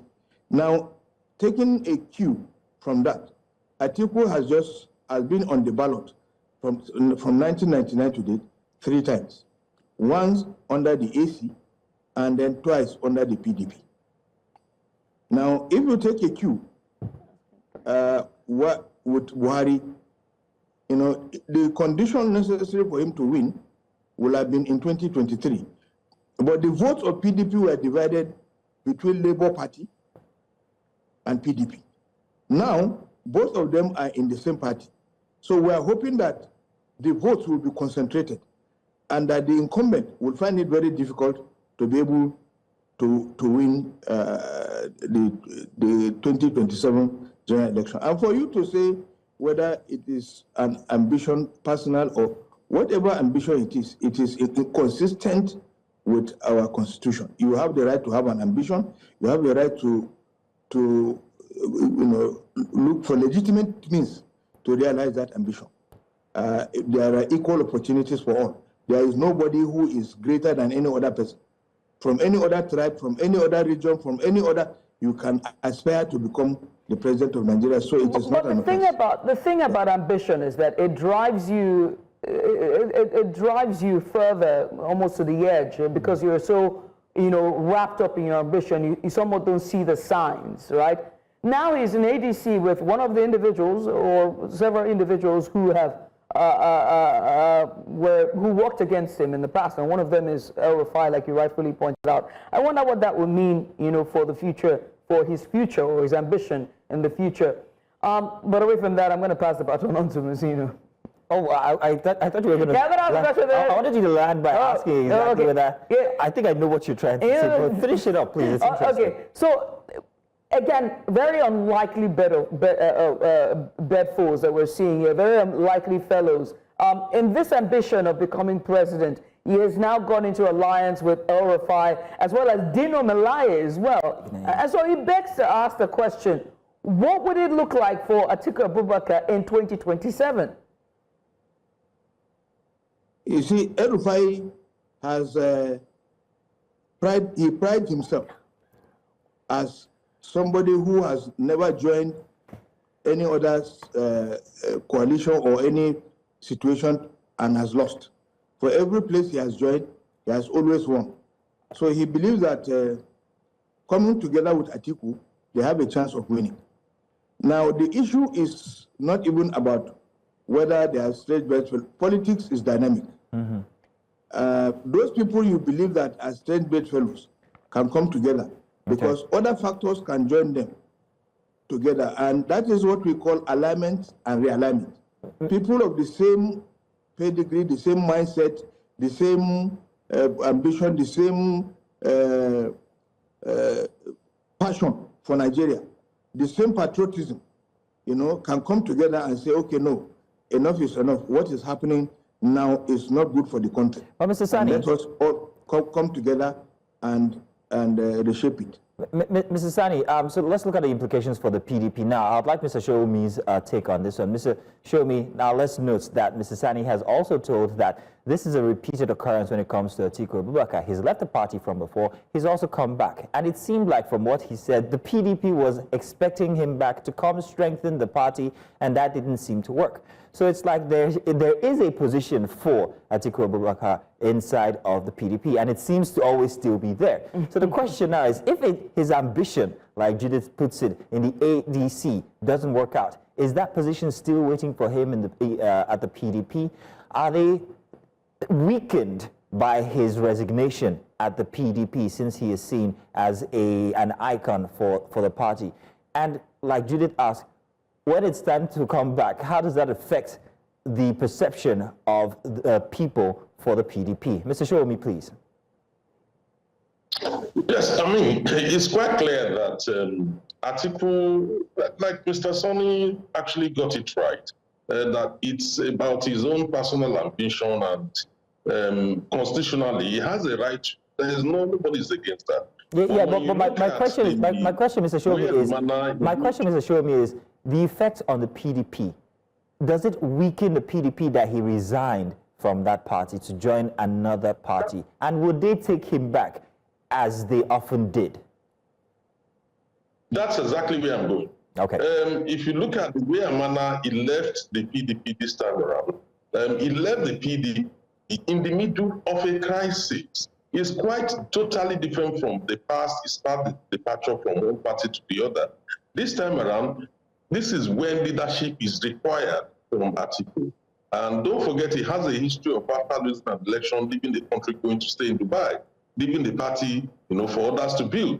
But this time around, he left right in the middle of the crisis without helping to resolve it, and then joining another coalition. So he has probably contributed, in no small measure, to weakening the PDP. So I cannot see how, after the next election, if Atiku loses, that is, we are assuming that you get the ADC ticket, that he will be allowed back into the PDP. I think the door will be shut, firmly shut, at him. The wicked tendency is now prevailing in the PDP. So I cannot see Atiku being able to come back if he loses the next election, he probably will retire from politics. Sorry, Judith, but then, so the PDP then, is the PDP dead without Atiku? I'd like both your takes. Mr. Shomi, summarily, please. Yeah, no, PDP is not dead without Atiku. Of course, Atiku is not the only factor in PDP. There are still other tendencies, within the PDP. We know that PDP is still very strong in the Southeast. Yes, they may not be controlling many of the governors, but they have a huge following in the Southeast, also in the North. And, the likes of Bode George are still holding forth in Lagos as a few places, even though they may not have made major impacts when it comes to the outcome of election. But when you look at the figures being pulled together by PDP throughout the whole country, I mean, you're talking of 6 million. Even if they lose 1 million or 2 as a result of Atiku, PDP will only be weakened, but will have the opportunity to rebuild later. What it also means is that ADC will not be strong enough to actually stop Tinubu from being re-elected. So yes, PDP will be weakened, but PDP will not be destroyed as a result of that. Sorry about that. Very quickly, let me come to Mr. Sani with that question, but let's add a little more layer to that, Mr. Sani, right? As we're talking about the weakening of the PDP, let's put 2 factors here. Number 1 is the remaining strongholds for the PDP, and that's Seyi Makinde with Oyo State, and of course, Osun State with Adeleke. Now, we know that there's now been talks about defection with Adeleke. He's now back on the news when it comes to defections. What would happen to PDP strongholds? That's one question, as we're seeing the mass defections happening with PDP. And then 2, what would happen to Wike? Because if there is no space for in the PDP for Atiku, if he decides to go back, if his ambitions are not met in the ADC, why is there still space being held for Wike and his, what's it called? How do you say, playing for both teams? Or as perceived playing for both teams? Mr. Sani? Okay. Let me answer that of the first question, where it says whether PDP is dead. Let me say that the PDP is still very much alive, and that strongholds are determined by several factors. For instance, when Adeleke won the Osun governorship, he needed the support, and he got the support of the former governor of Osun State, who is now the secretary of the ADC. He is also a very influential figure in that. So his presence in whichever side could tilt the strength of a political party. So wherever he is, it makes that political party very strong. So having said that, I remember what I'm talking about is Aregbesola. Having said that, now coming to Atiku's whether he is going to move and his movement he will come back to people. I think Atiku is very careful. He understands that this is his only last chance because so many factors are on his side, against him, his age and everything. So he wants to take his final shot, and I think he wants to get it right this time. And that is why he is against any obstruction. Now, he didn't leave because the party was in the middle of the crisis. He tried everything possible to resolve the crisis, but it appears that there is a gang up against him. The Governors Forum ganged up against him. They are not with him. They are a very important pressure group within the party. When he said there should be a coalition, they said there should be no coalition. So these are issues that have, then Wike is there from the sideline, also against him. The party ESCO, the National Working Committee, majority against him. And so you can even see, to even, move, to even deal with him, his governor in his own state went ahead to remove him as Waziri of Adamawa just because of political reason. Now, these are issues that will have to inform somebody to say, okay, if they don't want me, let me go to somewhere where they will like me. And so his movement is justified. to move from another. It is not a question of that he is a serial defector. No, he is frustrated. Most people believe that his own ambition is dampening their own ambition. And that if wherever he is left, he is going to triumph. And because he's going to triumph, it is better for us to gang up against him. And if you gang up against me, there are other options. And I think he took other options to be able to realize his ambition. I don't see anything wrong with that. Thank you. For the PDP and the APC, or rather, the PDP and the APC, yeah. So with his defection to the ADC, you have to wonder exactly how they're going to play in states like Lagos and Adamawa, PDP versus APC. Is he going to move the loyalty of his states to the ADC, and will that happen in the course of 2 years just before the elections? And for Lagos State, what presence does the ADC have in Lagos? Noting that Lagos is very unique when it comes to the play of politics in Nigeria, with the APC being the current administration and Lagos being somewhat, it's, I don't want to say seat of power, but it's a very unique state for the APC. So how do you think the ADC is going to try and get these votes from these states that are extreme when it comes to their preference? What do you mean that it's not the seat of power, Mazino? The seat of power is... Let's leave it like that. By proxy is easier. Let's leave it like that. But what strategy do you think the ADC could employ to try and get these states? Oh, sorry, Mr. Showme, my apologies. Okay. Yeah, when it comes to ADC, forget about Lagos. For me, there are a lot of factors at play. Some of it, people talk about it, some people don't talk about it. There is the issue of those who played a role during June 12th, one way or the other, that plays up in the minds of some people in the Southwest here, and with a resolution that, look, it's like dancing on Abiola's grave if they're allowed to get into power. That plays up without people talking about it in many leading activists and politicians' mind, even at the local level, but people don't talk about it so loudly. Then you have the fear factor in the Southwest when it comes to Lagos. There's no doubt about it. Many Southwest states would rather have Lagos, stay within the APC for now, particularly not because they love APC, but because they see APC as representing a tendency that is likely going to preserve their political leadership in their different states or in their different communities. So they tend to perceive a certain level of fear when it comes to a new entrant into that political structure which is in Lagos. So that's another factor that we militate against. Then the third factor is you have the incumbency factor. The governor currently is a member of the APC, and it's not only that, all the structures of the ground are not even controlled by the governor. They are more or less directly controlled by the president himself. So for somebody to break through would require a high level of incursions into different structures layered in Lagos in order to be able to achieve that. And of course, we also have the traditional institutions. They are also there. They always play a role behind the scene in the Southwest. People don't know about this.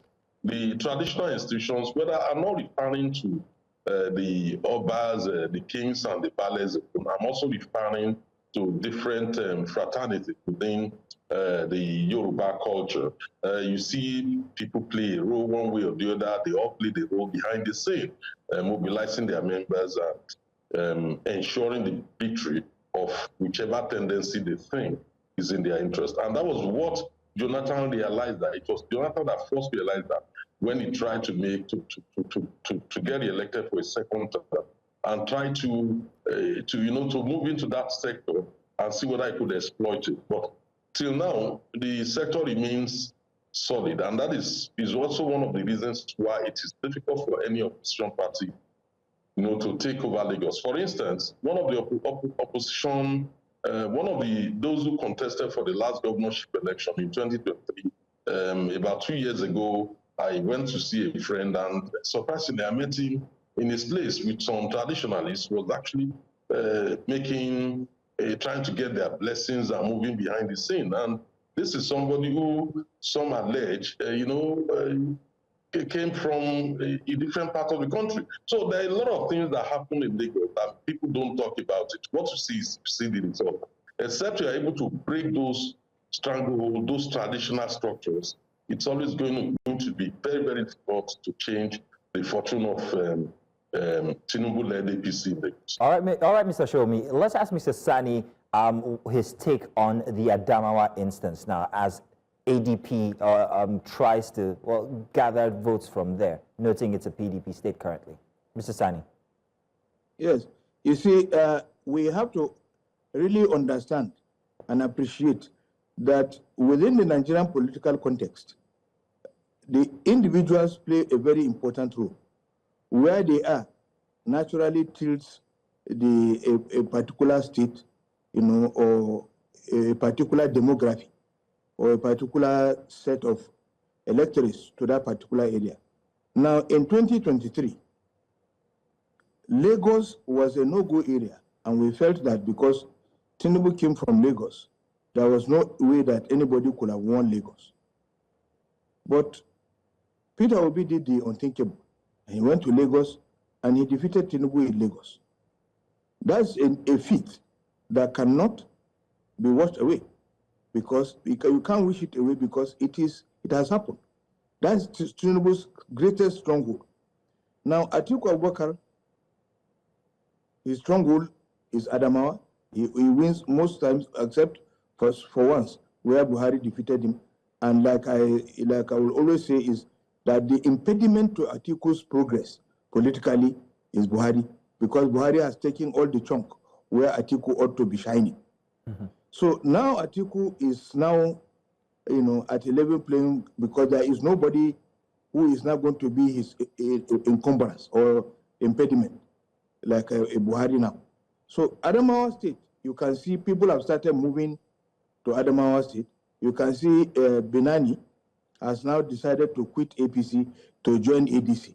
These are alignments. These are people coming together to say, okay, yes, we have decided that we want to work with Atiku, and the strength of Atiku, the strength of Benani, the strength of other political actors, will now shape the ADC and make it much more vibrant. As we wrap up this discussion, sir, I got to ask you, Mr. Sani, earlier in two submissions back from you, you said that this might be or this is the Atiku's final chance to achieve his ambition of presidency. But earlier before that, you had noted that in any government, in any democracy, in any country, it is hard to unseat an incumbent president or an incumbent government. From that submission, do you think that Atiku has a chance with the ADC this time to unseat Tinubu, given the juggernaut that the APC have become in the last 6 months? And who will now clinch the ticket for the PDP? What names are we going to see on the primary ticket ahead of 2027? Very quickly.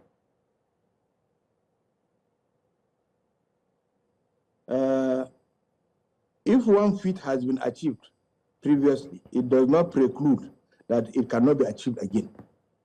Now, it depends on how the coalition comport themselves. If the coalition, become very effective or even more effective than when ADC came into play, Tinubu has no standard votes allocated to him to say, okay, yes, this man, unlike Buhari, when he has 12 million, he comes into the play with 12 million votes. So he is looking for additional votes to be able to defeat the incumbent. Here, the person who is the incumbent, you can't specify any vote for him. In fact, if you are to look at his votes, 5.8 million of his 8-point-something million votes came from the north. And that is now where it is Atiku's stronghold. And Atiku is no longer contesting with the Buhari. And he is no longer contesting, the hegemony or the control of the north with Buhari. So it is now a question of how will the coalition, take advantage of this situation to be able to muster all the votes, northern votes, move to other areas and give some surprises, where Rauf Aregbesola can give a surprise in Oshun, and some other key places where there will be shockers. And the coalition can defeat the president because, one, the president is perceived not to be doing well. As for the PDP? For the PDP, we look forward to who is even going to be the presidential candidate, because as it is now, I do not see PDP having any strong presidential candidate. And even if they do, for instance, we have a Makinde as a presidential candidate. Did he just ask if Wike could be a suggestion? I mean, because they've been clamoring for the southeast to split the ticket. Wike has already declared his position, except if, as late Abiola will say, that only a fool that does not change his mind, But he has already said that in 2027, he stands with the mandate. He stands with Tinubu. So perhaps if he wants to change his mind, to come and contest. How confusing is that? However, Mr. Shomi, I don't know if you get what I'm asking. How confusing is it that he stands with that APC mandate, but yet as an icon inside of the PDP? It's like I don't want to now permit me to say this. I'm not using this in strict context, but it's like a sheep in wolf's clothing, if you get what I mean, Mr. Shomi. Do you agree? Wike is not contesting against Tinubu. He made it clear himself. He said, look, he will not contest against But he's also clamored for his southeastern ticket for the PDP.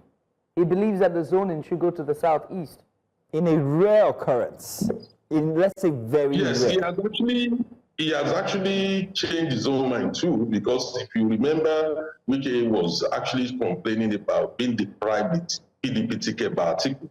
Now that he has an opportunity for the same PDP ticket, now that he's a lot of the manner in the PDP, he's now saying, well, maybe someone else should take the ticket. And I cannot see Sheyi Makinde being able to make any major impact in terms of garnering the necessary votes in the southeast or in the southwest or in the northwest or northeast. So I don't know whether PDP will be able to field any strong candidate. It remains to be seen. But certainly, what seems very clear from all the utterances of PDP officials, I mean the Wike people, is that PDP will be presenting a candidate from the south. That's very clear.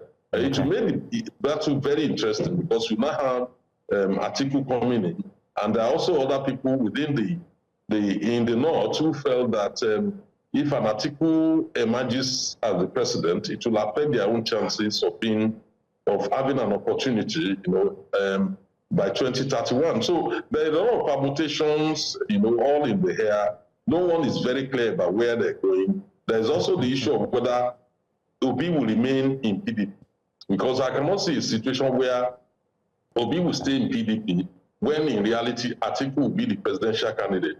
Obi plans to contest the election. He has made it very clear.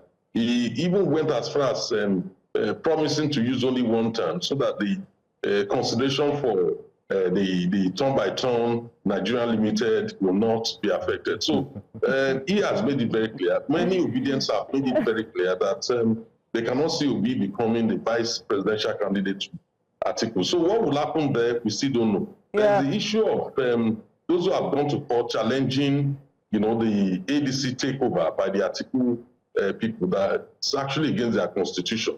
Until when the court rules, we don't know. So this issue of ADC might even be a theoretical debate rather than a concrete one, because if I know Atiku very well, he will simply move. Theoretical indeed. I mean, Mr. Shomi, you just summarized it. It might still just be theoretical, and I think that just kind of like puts it all into context here for us. Yeah, and it also makes you wonder, because besides just Peter Obi and the ADC and him trying to go for presidency, there's also the faction of the Labour Party that is, very they're working against him. Very pretty much possessive. the whole, very possessive of him. We'll see how this will play out all the way to 20. It's just 2025. I'm already tired of talking about 2027. Gentlemen, thank you so much for coming on. Umar Sani there. He is one of the media advisor for former Vice President Namadi Sambu, and also a member of the PDP, and also respected public analyst, and that is Mr. Showemi. Once again, gentlemen, thank you so much for joining us. I appreciate you for coming on. Let's go on a short break, shall we? That was plenty. We're going to make you just take a sip of your coffee. When we come back, we'll continue. Stay with us. It's Breakfast Extra.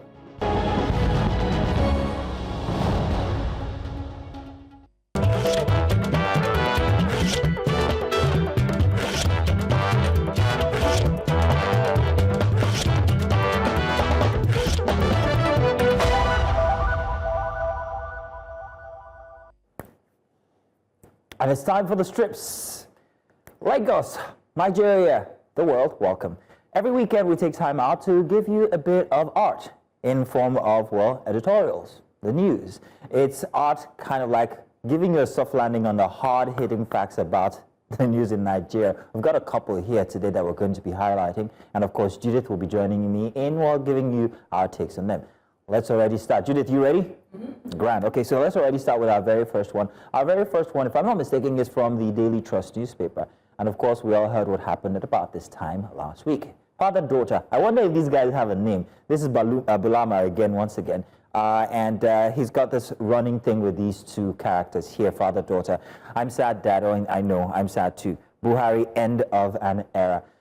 So many mixed reactions, Judith, from Buhari's death last Sunday. We saw them on both extremes, those who were empathetic and those who were just outright, you know what, it's good riddance. But you have to try and thread the middle line here regarding the things that people are expressing. Are they really expressing hatred? It might not be, but it's trauma. I don't know if you agree with me. Trauma from the things that he experienced under his rule as a civilian president. And some people argued that 20 months as a military president might not have been the best prerequisite for him to become a two-term civilian president. These are just people's thoughts, people's, opinion. I'm just telling it. But at the end, we still are saddened by his departure. But it was a ripe old age of 82. He didn't suffer, well, not that we know of. But there are many conversations that have come out from since his passing. What do you think, Judith? Like you said, we have to thread very carefully, and one of the perks of this job is to stay as neutral as you possibly can. So asking me for my opinion is even extra hard, right? Was a professional professional level, there we go. I would always be haunted by that video where we saw his daughter come out of that hospital, and that scream, that guttural, hurt and scream. And she turned right back again. And she had to go back inside, You had to just let it all out. And that right there, it really is just a snapshot of what the entire family is going through. So again, our heart goes out to them. But also, that's the thing, and I can only imagine the mind frame that, the children and, his grandchildren and relatives have to see of how public opinion is very split, against their father. Especially the ones at the other extreme. Yeah, and then the ones that are quite to the extreme. And I do hope that they remove that, that he could be, and that's the thing, I mean, my father, there are persons who would see my dad and be like, oh, well, it's not exactly the best dad, but for me, I feel like it's the best thing ever that's been invented, you know what I mean? And so that's what it is. You're able to separate that, so I hope that they're able to separate that and be like, to many people, he wasn't exactly the best president. He was a wonderful father and a doting father, and those are two completely different things, and I hope that they go away with that. Fantastic. And my own sadness when it comes to my commentary on him as a president was that, I mean, rightfully put, the measures that he took during the 20 months of him being a military leader, I should not have taken it coming into 2015 and beyond. That did a lot of harm to our economy. Times have changed, just all of that, and we wish you didn't do that, because that only just fast-track the economic decline that we're seeing today. Enough said. Let's move on to our next one now, shall we? We have quite a couple of them. Now, this is a very interesting one. Remember at the start of the show, I actually talked about how people go outside the country, not just for medical tourism, but because they want to go out on a holiday, and Nigeria is a big splurgers. Now here, wow. But why don't Nigerian leaders ever holiday in this place? I bet you know where they're trying to. It's just right in my backyard. That's where you're from. You're from the ranch. You're from that part of the country. So for those who don't know, Nigeria has a very beautiful, scenic expanse of mountains that houses one of the best, what used to be one of the best resorts in Nigeria, the Obudu Cattle Ranch. And it's still operating, but there's no light. The response there. I don't blame you. No, but it's okay. It's okay. I get it. I really do. The partner here responds, because, by the way, that's a very pointy nose. That gives you I mean, the skin color, where he's very from. palm. You know and then this, whom I assume is a Nigerian, I don't know, someone from St. Lucia says, because if it's not abroad, then they don't believe it's worth looting for. Get it? Oh, that is so subtle, and chef's kiss. Yeah, exactly. How far from the truth is that? Because you can hide everything abroad. You can't hide it in Nigeria. Somebody's taking account, or somebody should be, at least. Somebody should be. Let's move on now real quick. We don't have too much time. Sometimes. There's some very interesting ones I want you to get to. This is regarding the scarcity. There's a thing about production, milk production hitting very high lows recently. And that's what that's depicting here. You can see how very empty this vase is regarding the production. But this is not the one that really takes my fancy for today. I'm looking for the... Yes. Now, a couple of weeks ago, Ganduje resigned from his position as member of the PDP under health grounds. Granted, we all said it's good. He's, taking time off because that's heavy work for somebody his age. So maybe he should just relax. That was where we left it. Only for us to learn that there has been a new appointment that has been awarded to the same person who was ill from before. Only this time is, I'm very well now. Bring it. But was he not? Let's have it. Let's have it. What? Wait, Mazino, so, there was a batch of appointments that was made very earlier on before his resignation. So that sort of slipped under the radar. If I remember very clearly, we were talking about it, that he was collecting residuals from being governor, two-time governor, and then he's now the APC, and now this appointment. So he's been collecting a lot of residuals, in his wake. So this has been slipping. This appointment had been slipping for a while, and I think that should have pointed this out, that this was preemptive to his resignation of this thing. But let me point you somewhere, Marzino. Yes, please do. During the FAC meeting, the extended FAC meeting, that's the Federal Executive Council meeting, right, when they were extolling all the virtues and, eulogies to the past president, the late president, when Festus Keyamo was supposed to give his own eulogy and his own tribute, he said something in that speech. I want you to go look for it. What did he say? Give me a hint. He said that one thing about the late president was that he was not... that he would give you everything to do your job very well. And if he learns that you have an issue with either a subordinate or a partner or your deputy or anything, he would not waste no time in removing that person. What does that tell you? A lot. But I'm not going to say anything until I do my own research. That's what I said, go and search it. So when he was saying that, I'm like, what does this have to do with anything? And you would see they pan the camera to the president and he's looking at him like... The gears are rolling. I see what you're saying. Yeah. We'll put that in a monologue. Since it's satirical, they can't get us for it. I'm not Point. Now, Femi Kadikari says that this is actually a very good appointment that is going to help reposition the Nigerian aviation industry. Remember my monologue from 1979. A Nigerian leader has already condemned the Nigerian Airways. I'm not doing, I'd rather fly Concorde or whatever it is back then. And here we are, 2025. Ganduje being appointed as the chairman for chairman, exactly. And I'm wondering, what's going to change? I fear nothing, because FAN is going through a lot, right? We know that we've seen the protests that have happened, the strikes, the action strike that have happened, where the workers had to shut down airports, flights were grounded due to unpaid arrears and everything else. So there's a lot going on. Yeah, there's also landed in a Nigerian airport and it smells like regret. Thank you. So there's a lot. And he's sick. I don't know how he's going to do that. So hence why... you're right. And that's what I was trying to point to. If he wasn't well enough to handle the pressures at the PDP... But is he sick? I don't know. Let's say he is. Judith. Okay. What they told us, let's work with it. Okay. If he wasn't well enough for that position, is he well enough for the rigors of this position? Let's leave it there. Why is it that everybody that's always resigning around the president, either they are sick or they're going to go and treat family matter? Case in point, Ogayelo. Leave it. Judith, leave it. Let's go on. That's the end of strips before we get into trouble by Judith. We've got other segments lined up. Do stay tuned. It's still Breakfast Extra. We'll be back.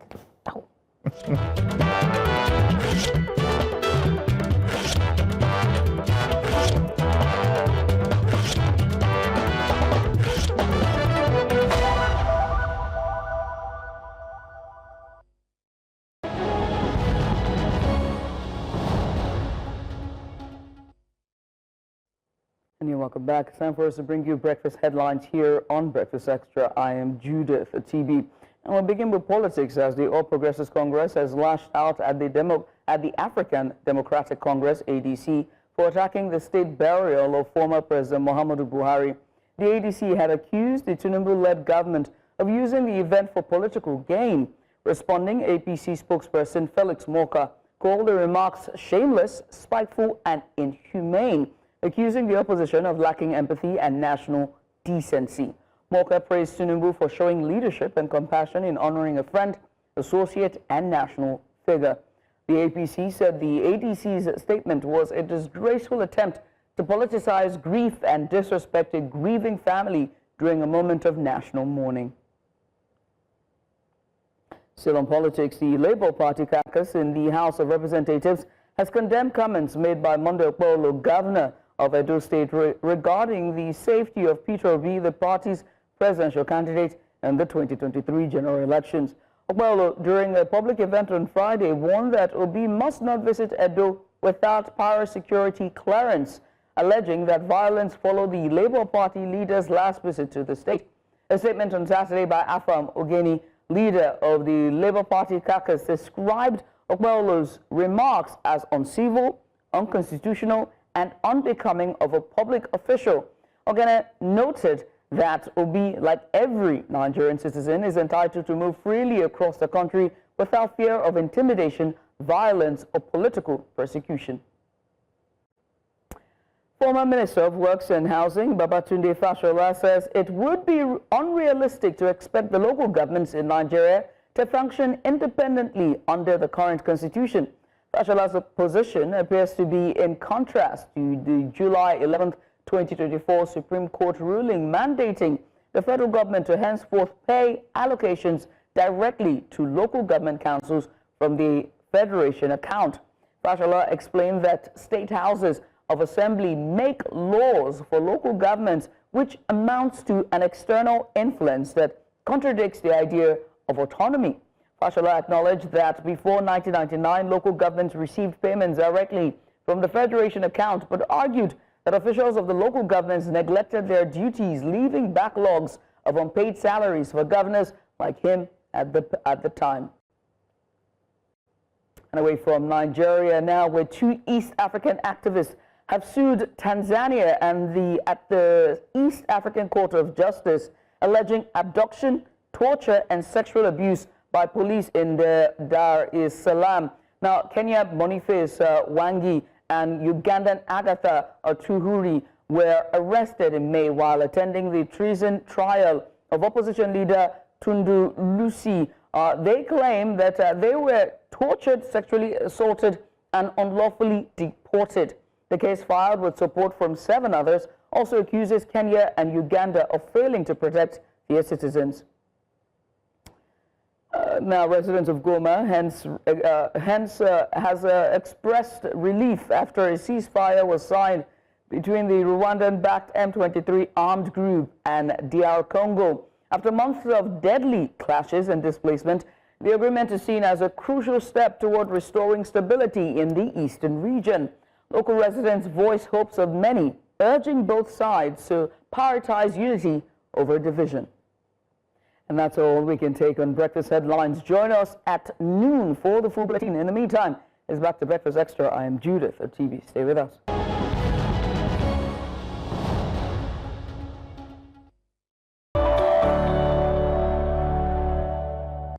welcome back. Not big story this time, but we're getting into Creative Corner. Now, in a world constantly spinning to get towards the next trend, some artists are choosing to spin back into the soul of the continent. This week on Creative Corner, we explore the storytellers who interpret African heritage through rhythm, movement, and melody. This segment celebrates raw talent and creative interpretation, how young performers are reclaiming identity, challenging boundaries, and telling our stories with every step and every sound. Ladies and gentlemen, let us introduce you to Oba. Take a look.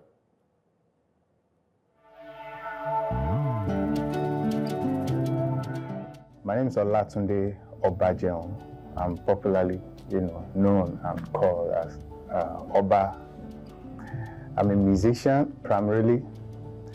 I'm a producer.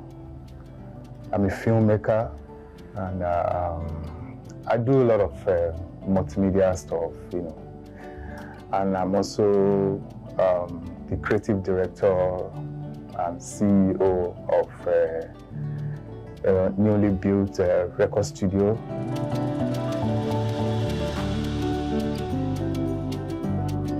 Man, it's a long story. I tell people that I got into the industry since 1996. So someone always asks me, how old are you then? You started doing this since 1996. Okay, so 1996, I can still, remember vividly that was a year I met, Mr. Lemmy Jackson. I started music from church, actually.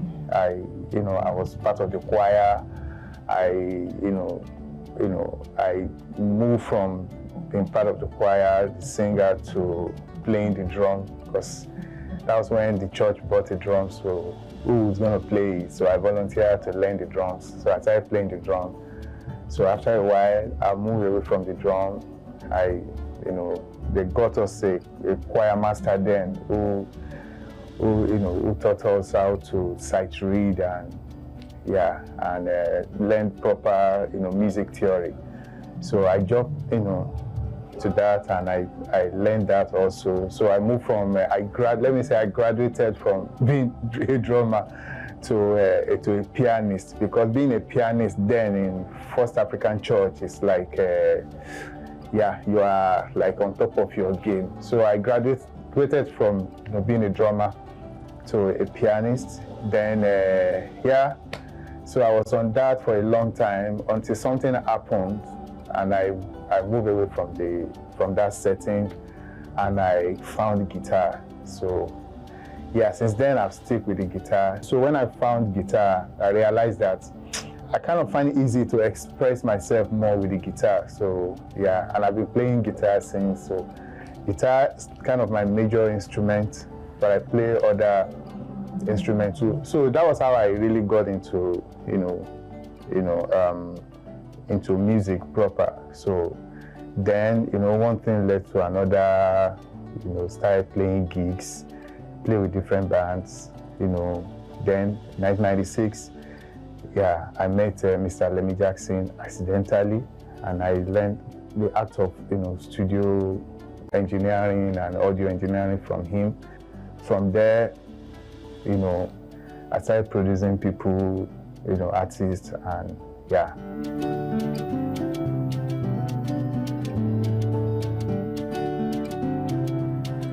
I easily get bored with something, most especially when the thing is, when it's becoming non-challenging, when it's becoming more easy.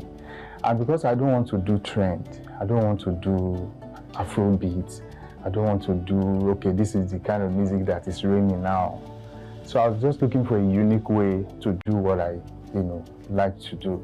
So I actually knew that there's more to what I want to do and what I'm exposed to, So I read, books, I made research, and yet those things help. But I really didn't get into that, realm until I met a dear brother to me and a friend. His name is Kudus Onikeku. He's the creative director of Q Dance, Center, and also the CEO and first director of Center for Yoruba Museum in Lagos. I mean, Gerando, I don't know how to put that. So he's the CEO and he's the director of that space now. So I met him in 2017. That was after a long year when I was just looking for something new. So he is a dancer. That's one unique, area of this story, because I'm a core musician, I don't dance. But he's a core, choreographer and also a musician. So we met accidentally and we began to do stuff together. And that was what actually, inspired me to begin to, it's like an entry into the realm, to the world I really want to, get to.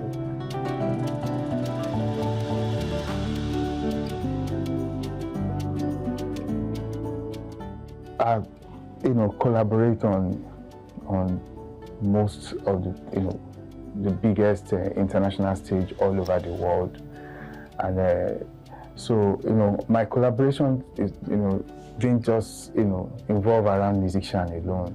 So with visual artists, dancers, and all that, and and that actually there's a lot a lot of them.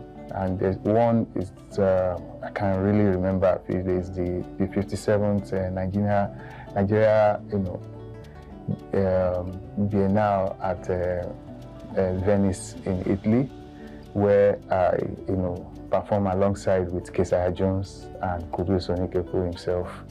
Yeah, it's it's kind of a visual visual artist festival, but that was the first time Nigeria is getting into that space, and that's first time also they involved musicians and dancers, and I was one of the musicians that performed alongside with Keziah Jones and Kudus.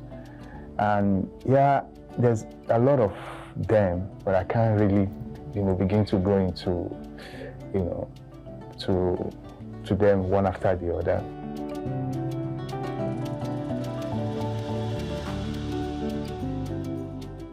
So the reason why it's kind of difficult for not mentioning Kudus in my talk or in my interviews is because we've been together since 2017. So even when he's not in the country, when we are far away from each other, we still communicate. So most of the artistic work I've done involves around him. And like I told you, it's not just about dance. It's about music, it's about everything. So we've been working together.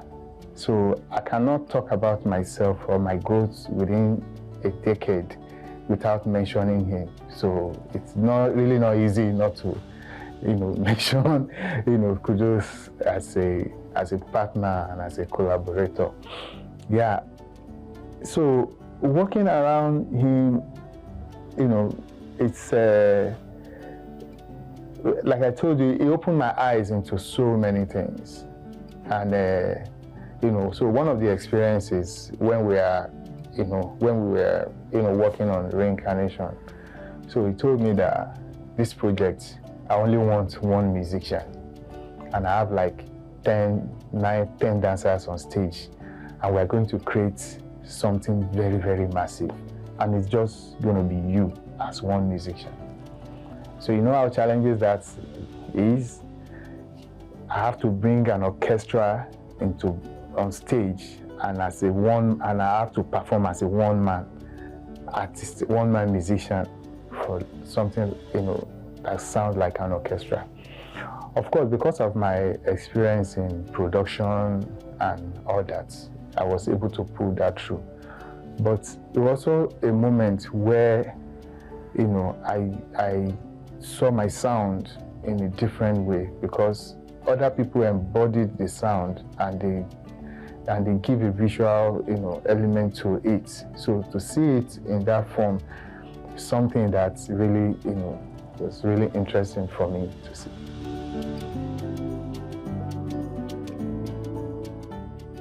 Who are the people and what are the sound that influence me is a big question.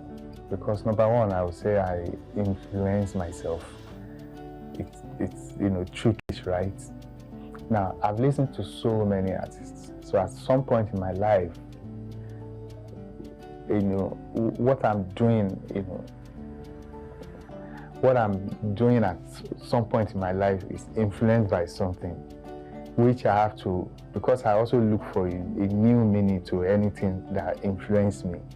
For instance, when I was learning guitar, I listened to a lot of George Benson, Glue, and that's what those two artists inspired a lot of guitarists then, and I also followed the trend. But because that's not what I really want to do, I dropped it. So when I began to go into production, I listened to so many artists, Fuji musician. In fact, in my car, I have Barista. There's one Fuji Extravaganza. I broke the CD. The CD got broken. I bought another. At least I bought almost 5, versions of that CD because I love it. So you're surprised that Fuji. But I don't sing Fuji, but it's just a vibe for me. So there's a way sound just get to me that, yeah. So there are a lot of things that, there are a lot of artists that influenced me. At some point it was Asha, at some point it was Bess, at some point it was one lady from Mali called Fatoumata Diawara. At some point, some artists, some sound artists that, I can't really remember their name. So yeah, Fela too also, but Fela, I just listened to Fela. It was lately that I began to listen to Fela music. I told my friend that, that I just discovered Fela music. But all the while, I actually know the sound, but I just hear it. I never listen to it, like play it and say, I'm listening to Fela. But I know Fela sound. I play, I hear it, it reflects in my vibe,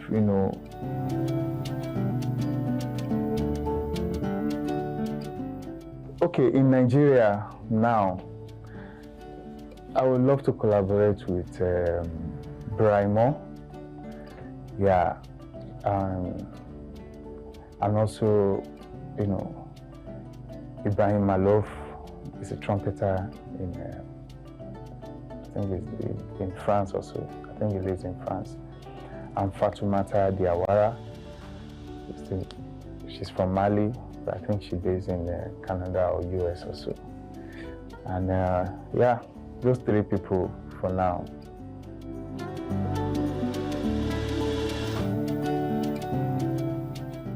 One, there are a lot of them. There's one that's very special to me. When we had the premiere, it's like a press showing of a reincarnation in Paris, Centre Pompidou, one of the big centers in the center of Paris. And I had Kizar Jones and Ayo in the audience that day. And after the show, everybody stood up and they gave us a standing ovation. It's one moment that I cannot forget. It's very, very special for me. To do something that people like that I look up to can also give a standing ovation and say, man, guys, well done. Very, very special. And the second moment is when I think it's in Lyon in France also. One festival also where I had the opportunity to meet Fatoumata Diawara one-on-one and had a handshake, hug, and picture with her. It's also very, very special for me.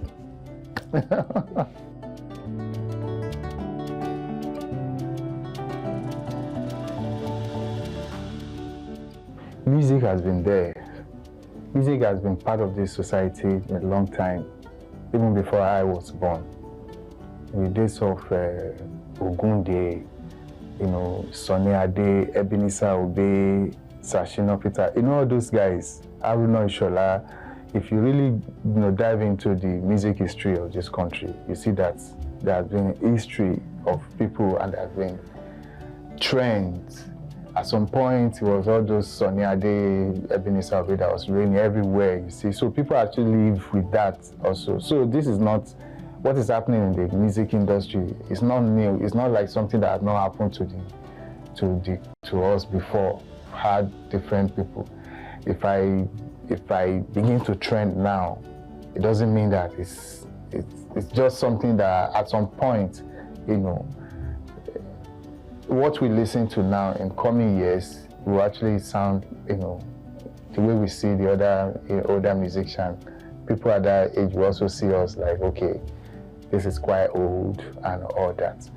So now, but it's interesting because where we are now as human, as a country, as the whole world, there's a shift, there's a change, and we're lucky that Nigeria is also positioned in a way that our sound, our artists are beginning to make waves and begin to have international recognition. So I can say music generally has actually brought something, you know, positive, you know, to us as a country, and because we also represent on the bigger stage, and people who are out there that we look up to then and now start coming to the country and now find our artists also interesting. For me, that's something. And you see, it's a phase. It's good that it happened, but it's going to face off, and another thing will come up. Nobody knows.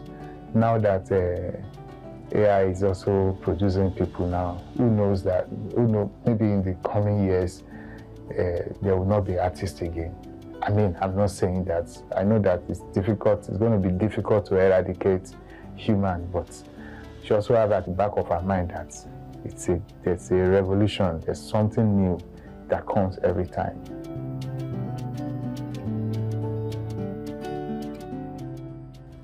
So one of the challenges I had then was that, how do I feed myself with what I'm doing? Because I've never gone and work and earn salary. And because I also don't have, you know, grades, or how would I put it? I think I felt that I was not in. I felt that I don't have enough to go and hunt for jobs, or I'm not educated enough to go and work in the bank, or to go and do this and do that. So the only thing that was left with was my ideas and creative. Because my family too are well-to-do, let me put it that way. So from my tender age, I've been on my own, and I struggled to get to the level I am now by myself and, you know, God. So I also always feel that, so one of the challenges was that, okay, this is what I'm left with, my talent. How do I make money from it? How do I monetize it?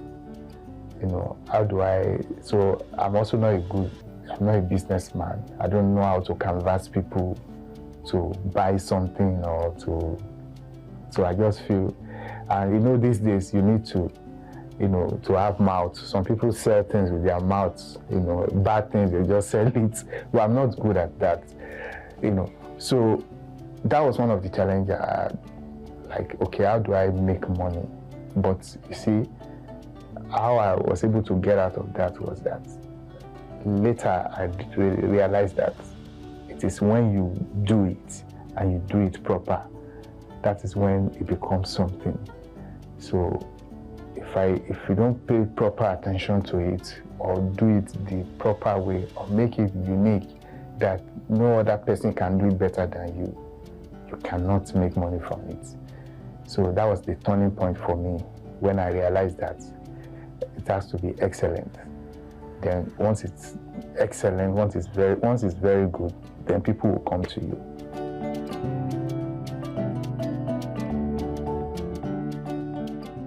My first album, I can't call that one first because it's the second, but it's the first one. I can't even really remember that album. It's been a long time. It's a gospel album. Then, when I was still looking for myself. So the main first one that's on here is titled Executive Gangster. Yeah, it's on, you know, streaming platforms, and, you know, even though it's also when I was trying to discover myself, I feel I'm still going to come back to those albums and, you know, do a remix of them. So my second album is titled The Known Stranger. So The Known Stranger is an attempt of what I'm doing now. It's also an amazing album, you know. And the third one is titled Dust. Dust is like an experimental kind of sound. I released that it's a private release. It's just kind of it's like an expression of what I was going through at that particular moment. So it's really a very coded kind of music for me. So I released it out. It's there, but I really didn't make any noise about it. It's very, very personal, but it's in a public space. And the new one I'm working on that will be released very soon is Oba, Honest, Balance, and Everything. I'm very, very excited about this new album because it's where I want to be. It's where I am right now. And yes, and it's where I really want to push my sound to. I'm excited about it. Thank you. And there you have it, Oba there for Creative Corner. Very interesting story there, and I'm glad that we got to expose that one. But it's still Breakfast Extra. It's our final 30 minutes here, and we have a very interesting piece to send your way. Now, yet another disturbing incident pointing to the dark underbelly of urban crime in Nigeria. A disoriented man was rescued in Lagos after being found wandering, barefooted, and bleeding. Eyewitnesses say that he was discovered at the back of a petrol station in the Igando area, severely disoriented and incoherent, with blood dripping from his eyes, ears, and also nose. Now, residents immediately suspected a botched ritual attempt and raised alarm, leading to his rescue. While police investigations are ongoing, the incident has sparked fear and fresh questions about safety, surveillance, and the persistence of ritual-related crimes in urban communities, in Lagos especially. Now, we have a package here by New Central investigative correspondent Marshall Ononye. Now, before we air this, we're going to ask that viewers' discretion is indeed advised here. Some of the scenes might be a bit sensitive to our viewers, but let's take a look.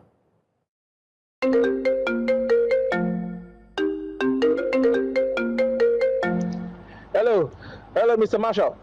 How are you doing, sir? Please, we need your help at Ojudu. There is an unidentified man that he's been loitering the area for days now. Around that Badamosi area. He's very suspicious, and he seems to have various degree of wounds, injuries on his body, and he's, from the way I'm looking at him, it's like he's in intense pain. Please, can you come down and investigate before this situation gets out of hand? Please come. Thank you, sir. This was the phone call that led us to Badamosi bus stop in the Ojodu area of Lagos State, where we discovered Abdullahi Aziz Akon, a young man aged 30, with bruises, scars, and deep lacerations in different parts of his body. The sender pleaded to remain anonymous.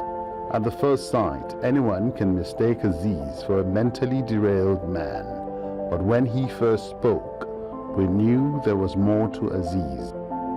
Actually, the way I get here is, so when I finish my primary school, I go to my primary school at Lagos State Polytechnic. St. Peter for Lagos State.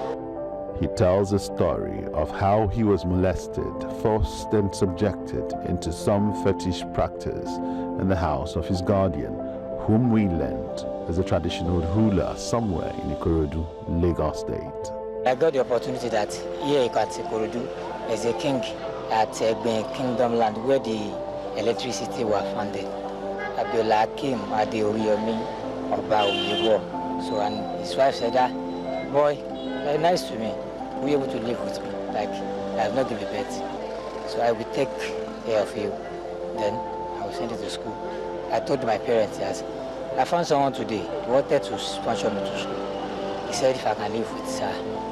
Mama, it's okay, good. I hope you are not collecting money. I'm not collecting money anymore. I will be the one who follow the man to his sacrifice house. To the sacrifice house? Yes.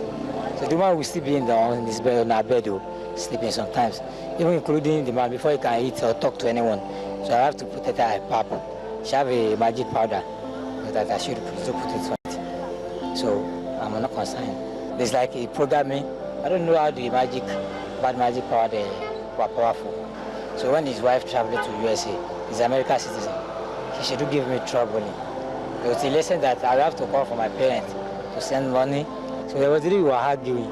And I threw a joke, I'm mobile, let me know when my family is. So she started holding me in her stomach. So like I have to confess that that's not what I mean. I'm not saying I be a mobile just like you. Aziz appears to have been abandoned, beaten, wounded, and from the swelling of his legs, he could be suffering severe health deterioration. Akbari is one of the men who discovered Aziz over a week ago when he first appeared wandering on his street. I don't know him from anywhere, but I saw him on the road, naked and injured. Then I tried to help so that if he died in our streets, there will be a problem. And I went to the station to make a complaint, but the way they are talking to me, I went to the ADC 01. They say if I want them to carry, I will spend money. I told them I don't have money. Me, I'm looking for what I will eat. They say if I should go and meet all the CDA. They should write a letter to local government. Local government will not bring letter to station.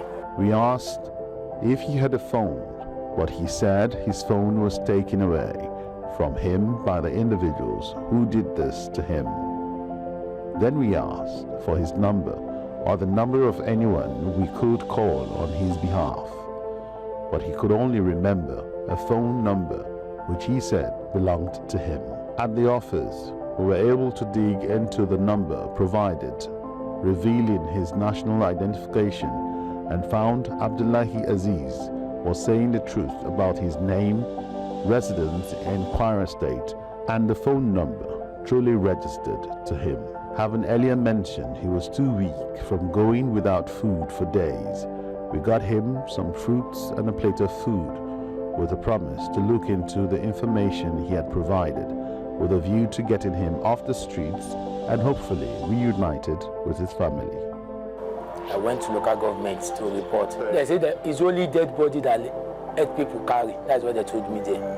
I said, what of him? They said they don't know, say they don't used to carry. But it's only dead body that they used to carry. Even one man told me there that I should go and treat him. Maybe if I treat him, I cannot bring it to local government or station. I said, it's not my family. If I even have the money, I will treat him. With such an allegation, we immediately moved to the Ojodu Local Development Council to question such stance. There, we met with the council's admin manager, Mrs. Akintoye. Upon hearing reasons for our visit, she immediately notified the local government chairman, who instantly ordered that an ambulance be dispatched immediately to the location and get Abdul to the nearest hospital. Unfortunately, Abdullahi was rejected by 5 different hospitals until he was brought back to the local health center. We have gone up to five. We've come here before and go back. We have gone to up to 5 hospitals. Number 1, the medical center at Express. We go to Bagada Express, the one at Bagada. We go to Ikeja General Hospital before we come here again. This is our second time. Before it's from phone to phone to phone that they now receive it from our hand now. First, he was taken to be washed up and then had his first aid administered.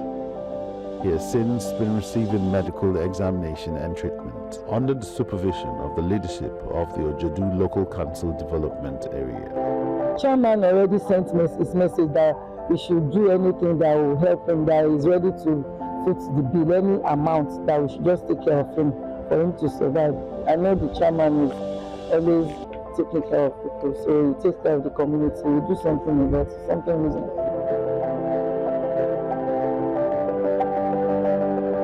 In the coming days, we hope to further investigate the claims by Abdullahi Aziz of fetish practices performed on him by persons known to be highly placed in the society.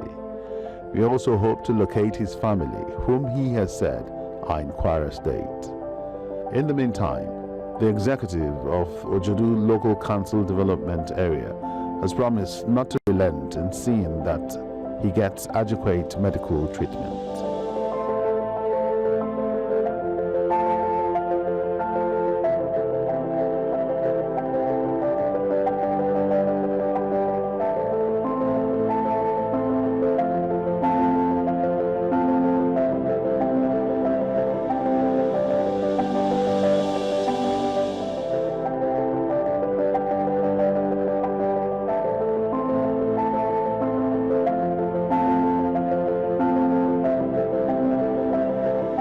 For News Central, Marshall Anthony Onoya.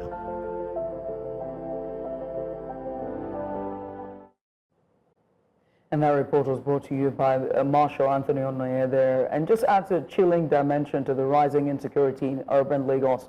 Now, the rescued man serves as a stark reminder of how vulnerable citizens remain to bizarre, life-threatening situations, especially in broad daylight, and just seeing how they were able to try to, like, you know, salvage a situation and help him, and how many turns they had to take to just get him medical attention. Now, we saw towards the end that he's been released to his family. Well, investigations will still be ongoing to find the end to that story, and hopefully that this story has a happy ending. But we wish we could have brought Marshall Onoye, but unfortunately we can't bring him on the program. But we did hope that you did enjoy that report. We will continue to follow the investigation, like we rightfully said, and we'll hope to bring Marshall when more developments happen with the story. But very, very heart-wrenching just watching those scenes there, and just makes you wonder how many persons we've seen on the roads we just pass every single day and not knowing their story.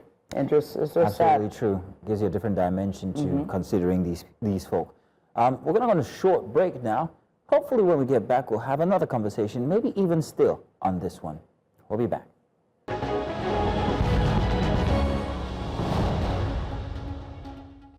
And you're welcome back, but it's not for discussion time. It's about that time when we wrap up the show. Wanted to have a little highlight on one of the topics that we had from today that I found very interesting, and that's the Abuja FCTA administration. It's cracking down on street beggars and also scavengers in the city. And I thought that was a very interesting conversation that we had with Sumaya earlier on this morning. Yeah. And I had always said that even about here in Lagos, for me, it's not the beggars, it's what happens biennially at the ports. And the ports doesn't just end at the ports in Lagos, it stretches all the way into Apapa, stretches all the way into Mile 2 when it's really bad. Right. And I had always told about how the human consequences on the environment actually makes it a very horrible instance when it comes to open defecation. Yeah. These truckers have nowhere to actually do their business. Yeah. And it's the same thing when you apply it to the Abuja instance in beggars.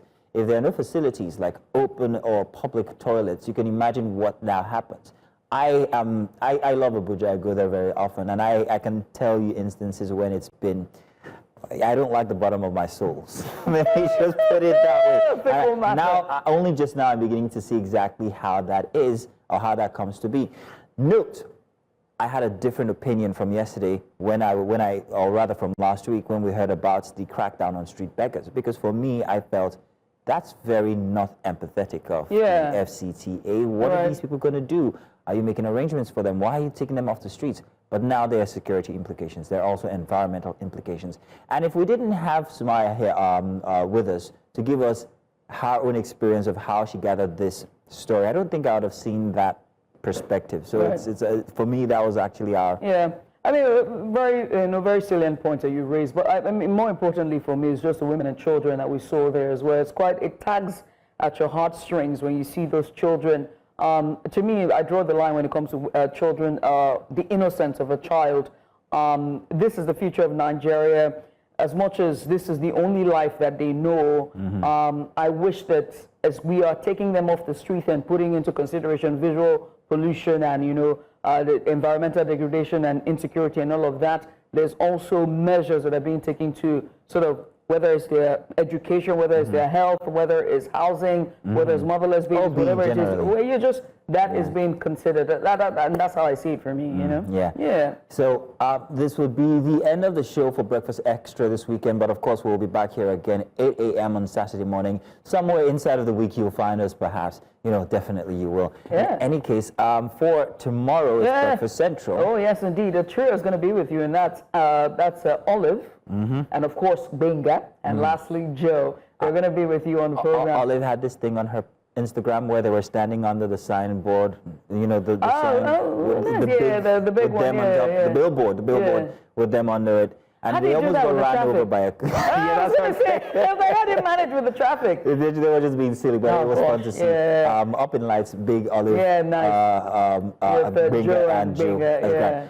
But let's also say congratulations to the Falcons who've made it to the semifinals. And we are finally, definitely meeting with our rivals. Well, not really. I like them. South Africa. By the way, can I just say that Bongani Ziziba, our correspondent who is it's South Africa, her. She's all on WhatsApp trying to rile us up, but we're not listening. Bongani, if you're watching this, I just have to say, relax. Relax. It's definitely going to be the same outcome. Hey, what's wrong with you? Win. We will rock you. We will. But I bet there's going to be plenty of this conversation inside of In the Game, which comes up in a couple of minutes. So do keep it here on News Central. For us, it's goodbye. For Breakfast Extra, we'll join you guys again next week at 8 a.m. on Saturday morning. Make sure you're there. Bye for now. Bye-bye.